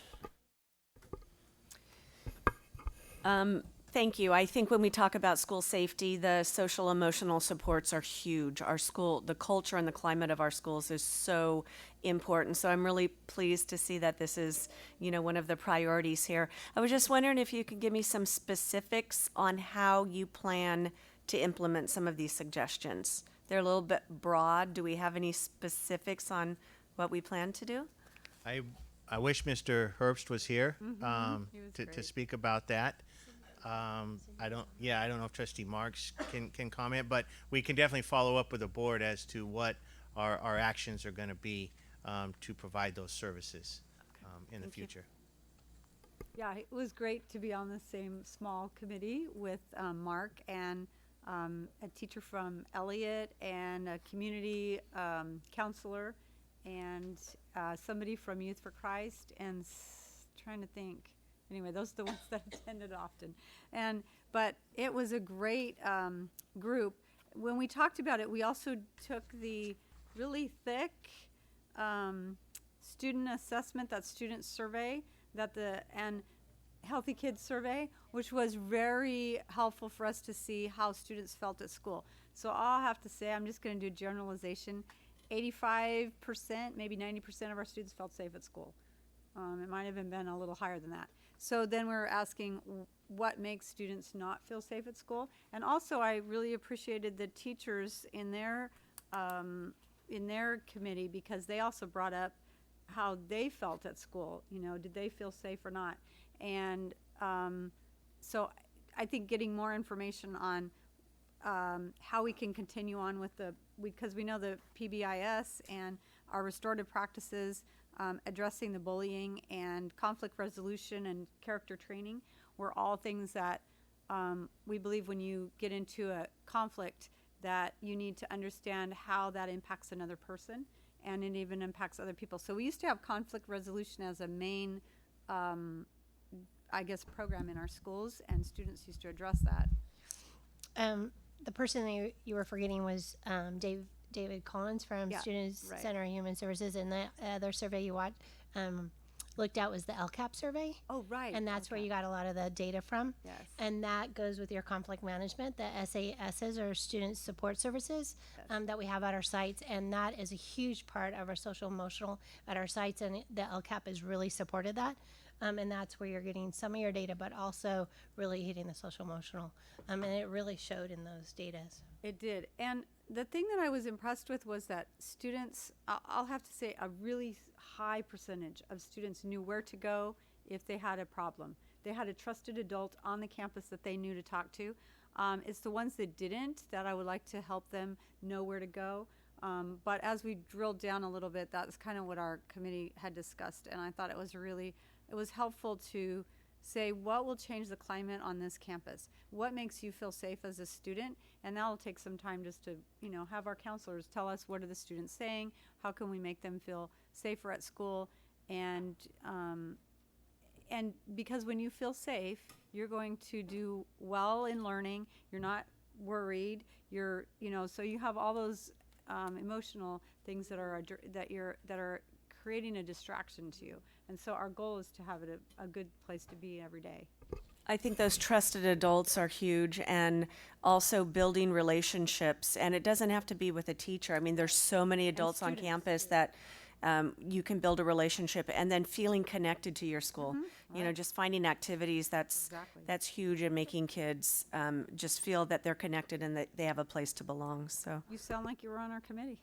Those are the same discussions we had. The data you're talking about, the survey results, are on our website under the LCAP if somebody was interested in Oh, seeing okay, it. yes, look them up. It takes a little time to go through them, but we circled things, we brought them back and had discussions about them, so it really did help us as we had that discussion. So my question, I had my light on, Yes, but you I see do. it's off. Because you're going, and I was Okay, going to yes. say, and you All have a right, question. So my turn. Thank you. And this goes back to the safe routes to schools, which I think is really important, especially walking around west side or south side and seeing where there's schools without sidewalks. So the bond money or the Measure L money, it would be helpful to be on a committee, or at least have some kind of dialogue with some of the committee members that are addressing that bond, because if we partner city, county, and schools, so our schools are in the city, they're also in the county, or they have parts of them are in the county, and so when we partner, our dollars go further. So on the cities, counties, and schools partnership, which is a statewide organization, that has been something that has been very effective in certain communities. So if we can partner, the money goes farther. So if the county puts in a little bit, city puts in a little bit, we put in a little bit, we can build a sidewalk. We can put in and we have to get the okay from the homeowners in that area, because the sidewalks mean drainage, it means sewer. There's a lot more to a sidewalk that I learned than just putting a sidewalk in. So there's some permits and some, okay, now the homeowners are gonna have to pay extra because they're gonna be on the city sewer system and not on their septic tank. Right. So those kinds of things need to be addressed, but I still look at those streets and just say, oh my goodness, it's so dangerous for our children, especially in rainy days. The puddles go out through the middle of the street and the cars are driving there. It's just very dangerous. So I would like to see us address that in some way, but I'm glad it came up as a priority in this group. You don't know, we had a lot of, discussion, and it bubbled up as a high priority. So that was a good thing. But that's something I'd like whoever's on that to ask, is there a way we can partner in some way with city and county, and because to me that will help us go farther. Trustee Brown. So, partially to answer what you're asking for, Cindy, Dr. Noguchi, Roger Orton, I attended a meeting of the Education Collaborative specifically about this, and we had both county, state, and city people there answering how the money comes together for these purposes. And what I learned from that meeting was the squeaky wheel actually gets the grease, and we need to just take the data that we're gathering from our school sites and make sure that we are voicing loud and clear to all the agencies that we have, that this is our highest need. They have heard our concerns, and there is money allocated for some very specific areas of the district that have been identified as high need. Some of the roadways leading to Hanshaw and Bret Hart in Right. particular are going to be getting paved walkways, not with not true sidewalks, but Okay. paved walkways that don't have to address the sewer Oh, and curb issues. all right. It's money allocated, and don't know what the timeline is, but I believe it was within the next 18 months we'll see that improvement starting to happen. That's So wonderful. we just need to make sure that our information is goes beyond our committee and gets voiced frequently and loud for our greatest needs to be met first. Perfect. Thank you, Mr. Klein. You know, and that's really part of the work of Trustee Lopez, and the work that we're doing currently with that committee is identifying those schools that have the energy, that have the commitment from the principals to be able to get out to the community, to be able to ensure that there's that interest. So when there is an opportunity for grants and other dollars, we can show that there was this groundswelling and this grassroots effort. So that's the work that Lopez is working on right now. Good. Okay, so I think I'll just comment on Ms. Mack mentioned David Collins. I think the other good thing about him, not just doing that piece, but you also get his perspective as a longtime board member on the Sylvan Board. And so it's not just somebody doing a survey, but he's also somebody who spent a lot of years sitting where we're sitting, which gives you insight into that. And then on the Measure L thing, I do have a friend that's on the Oversight Citizen Committee. Yes. And I'll connect with you offline about that and see if there's a way for us to sort of get that input there. Yeah. But I don't know if that needs to be on tape. Okay, that sounds fine. So, we did not go out to the public. Public questions or comments from the public on the safety report? Everyone's still on vacation as they were earlier tonight. Bringing it back to the board. Any more comments or questions here? Seeing none, I believe this is a report. Yes. So there's not a vote to be had, which I believe takes us to First, that ring thing, I don't know. item B8, which is an approval of the memorandum of understanding for Stanislaus Threat Management Multidisciplinary Team. Mr. Zierle's back up again, I believe. Thank you. And as we just heard in the Safety Task Force recommendations, one of the short-term goals was to develop and strengthen our partnerships with regional safety agencies and joint training and information sharing. And so I'm pleased to bring forth this memorandum of understanding. We are actively participating with this group right now. It's various agencies that get together. Ed Miller represents the district in these meetings. And I know it sounds a little ominous, the title, and but really this stems from Parkland, I believe. Nicholas Cruz, there was many red flags about this individual that multiple agencies knew about, but one thing we found out is they didn't share that with each other. And so this is a wonderful opportunity for us to meet with various agencies throughout Stanislaus County, share information, and provide resources and support before it gets to that level. And this is a memorandum of understanding establishing our partnership with this group. And it is recommended that the Board of Education approve the MOU with various Stanislaus County departments and local public agencies. All right. Trustee Brown is up first. So I was very impressed with this level of collaboration and the ability that we would have to work together with information. And I see an opportunity that I have been working towards prior to coming on the board, and I've visited cities where this type of collaboration has been very effective. I want to make sure that we look beyond information sharing with this group and look at the possibility of collaborating regarding trauma-informed methodology to assist individuals who are identified so that we can see progress and help those troubled students before it is too late. So I'd just really like to revisit this with some particular focus that I can share with Dr. Noguchi, with some methodologies that are available to our community, and share other information about communities that are doing this very thing. Trustee Irvin?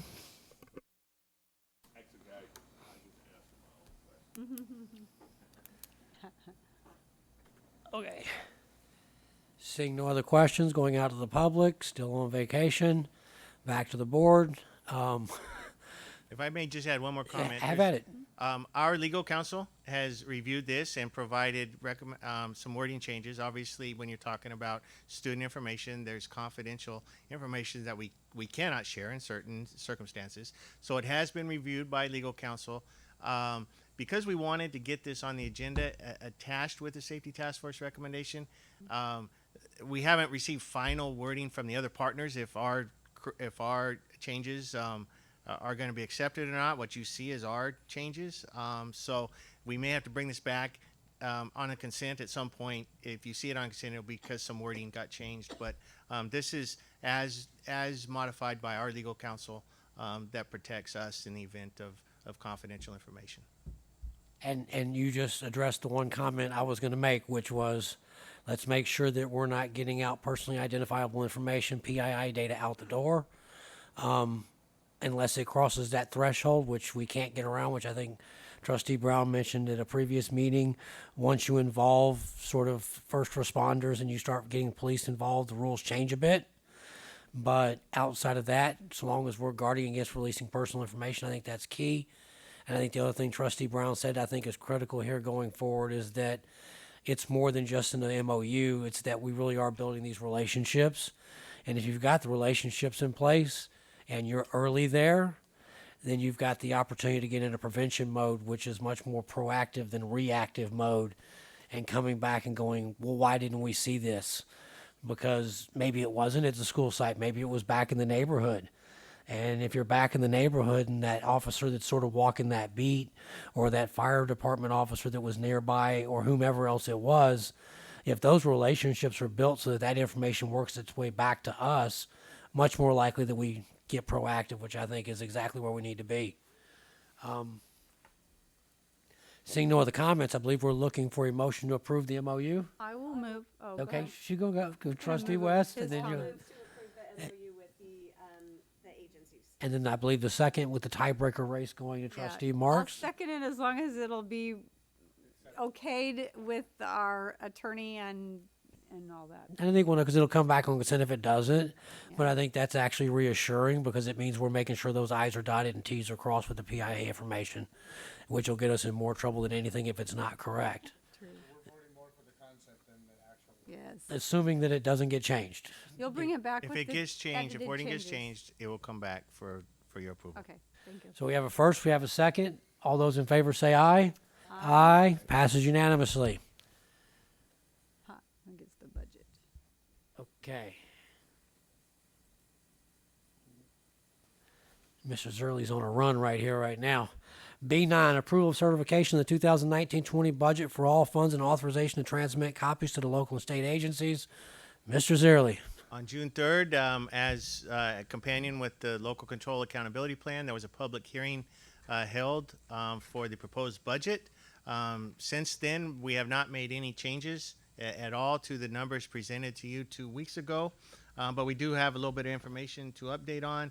On June 13th, with Assembly Bill 74, both the Assembly and the Senate passed the budget for this coming fiscal year.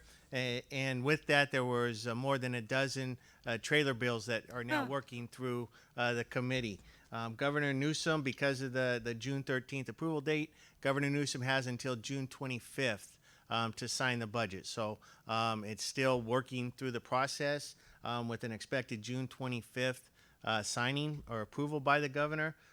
One particular trailer bill that we're watching closely is regarding special education and students with disabilities. There is the potential to add some revenue to our budget for students with disabilities, both in our our revenue allocation formula, but most importantly, and I think most needed, is for our young learners, our 3 to 5 year olds, our preschoolers with an IEP. There is going to be, or appears to be, with the budget agreement, a significant amount per pupil for 3 to 5 year olds in our preschools with an IEP. So that is encouraging, and that is something we'll be watching if the governor, we would assume right now, it has come out of the committee. We assume the governor will sign that trailer bill, but we are watching that. One thing I want to point out, we are recommending the board approve the budget for all funds, but in the financial impact statement, I just want to state that the budget does contain sufficient reserves. It is in balance. It does increase our economic uncertainty amount for this year and next year, but there is some level of uncertainty in the third year, and it relies on a certain level of continued support from the local control funding formula in order for us to sustain that stability going forward. So with that, we do recommend approval of the budget for all funds. And you're talking about the special ed thing is similar to what we were talking about at the last board meeting. Is this trailer bill we're talking about the one that is based on the quantity of students we have, that was basically an allocation that was potentially out there? Or is this different than that? And I think this was the question Mr. Irvin was asking last month as well, or at the last meeting. No, both the Assembly and the Senate rejected that proposal from the governor in the May revision. Okay. And replaced it with this other trailer bill language that would provide funding to equalize what is called our AB 602 funding level. Right now, there's a statewide funding level. You're either at that, you're above it, you're below it. And so there's going to be funding to bring everybody to that statewide funding target level. And then the second piece that I talked about is for preschoolers with an IEP that we're currently serving. Right now, there's no funding at all. Correct. For those students, because they're not age eligible to be in the local control funding formula. So this will provide a per pupil amount that will help at least offset some of those services, the cost of some of those services that we're providing. But that one that Trustee Correct. Irvin talked about was totally rejected by both the Assembly and the Senate. I know they don't like to give out money, they just like to talk about it. Not seeing any more questions from board members. Out to the public for question or comment on the budget. Back to the board for comment on approval of the 1920 budget. I think the one, Trustee Brown. Moves for approval. I want to before we move approval, I want to thank Ms. Price in the back of the room. I count not tall enough to get over the dais, but I know she's back there, and a lot of this was her work, and I know her and her staff do a lot of work on this, and acknowledge that. So we have a first by Trustee Brown, a second, Trustee West. All those in favor of approving the budget? Aye. Hands. Approved unanimously.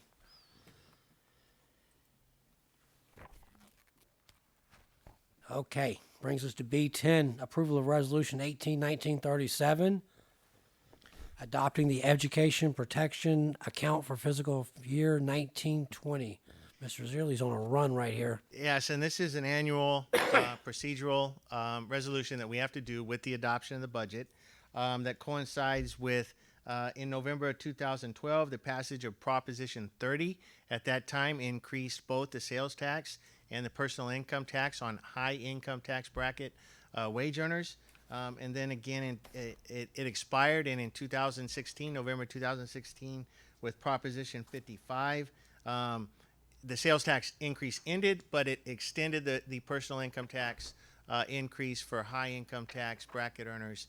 And with that, we have to, because of that, our resolution shows that the dollars can only be spent for certificated salaries, classroom instruction, and that's what this resolution does. It puts us in line with Proposition 55 and the Education Protection Account. Okay. Questions and comments from board members? Seeing none. Audience, public, still on vacation. Back to the board for comments. Seeing none. Looking for a motion to approve Resolution 18-1937. I move approval. Oh, let John. I'll Trustee second. Irvin moved. Trustee Marks second. All those in favor say aye. Aye. Passes unanimously. We look like we know what we're doing tonight. We are moving along. B11, report of meetings attended by board members. Anybody get anywhere in the last week and a half? We were here just a minute ago. We're right back really quick. Trustee Brown. This isn't a meeting, but I want to let you know that I've been on the Modesto High School campus quite a bit with my MAC group swimming, and just want to invite everyone to get over and see what the dynamic color change is at the campus.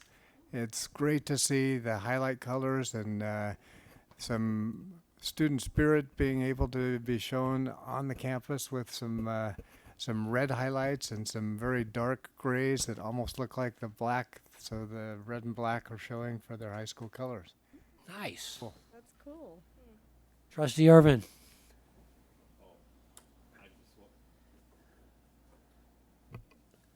Just want to mention I went to the fundraiser there of the Boys and Girls Club over the weekend. I know Boys and Girls Club does a lot for our students and our different school sites and things like that. So it was good to see that and see some of the students out there helping out as well. Trustee West. I just met with a group from Youth for Christ. They, I didn't realize that, but they have mentors that come on some of our campuses and work with the students and also offer some counseling services. And I didn't realize how really connected they were and how helpful they are to a lot of the students that we have at our site. So I was interested. They asked me to speak a little bit, and then I was able to hear a little bit about what they do on our campuses. So I'm really thankful for their support. Okay, I think that brings us down to the next to last item for adjournment. Items to be placed on future agendas. I don't see any, but what I'm going to ask, because I wanted to do something tonight, but I want to wait for a minute, is ask fellow trustees to sort of give feedback to Dr. Noguchi. I spent a lot of time watching video this weekend of other board meetings, not just school boards, but the legislature. We do a lot of iterating back and forth between the way our order is set up. And what I'd like to do, if the rest of the board is willing, is that when a presentation is over, we go directly to the audience and the public for comment, and then we come back to the board for discussion, comment, and action, and we reduce our iterations. That's how most boards function. It's how the legislature functions. I think it would be a much more efficient way for us to go about business because our conversation and board discussion would be less disjointed in the sense that you end up with a presentation, questions, comments from the public back to, I just think it'll be a smoother operation. And rather than ask your approval tonight to do it, I think what would be a better idea is as you guys go through your one-on-ones over the next month before we come back, if there's no objection, I'd like to sort of tune how we go through the agenda items to be a bit more efficient and see if that goes to a more fluid conversation as we go through our agenda items. So it's not really a thing, but I think it'd be a much more productive way to do things. With that being said, I see no more lights. We're looking for a motion to adjourn. I move adjournment. Oh. Seconded by Trustee Lopez. Meeting adjourned in record time. So tell me, John, what you're talking about. Let's turn on.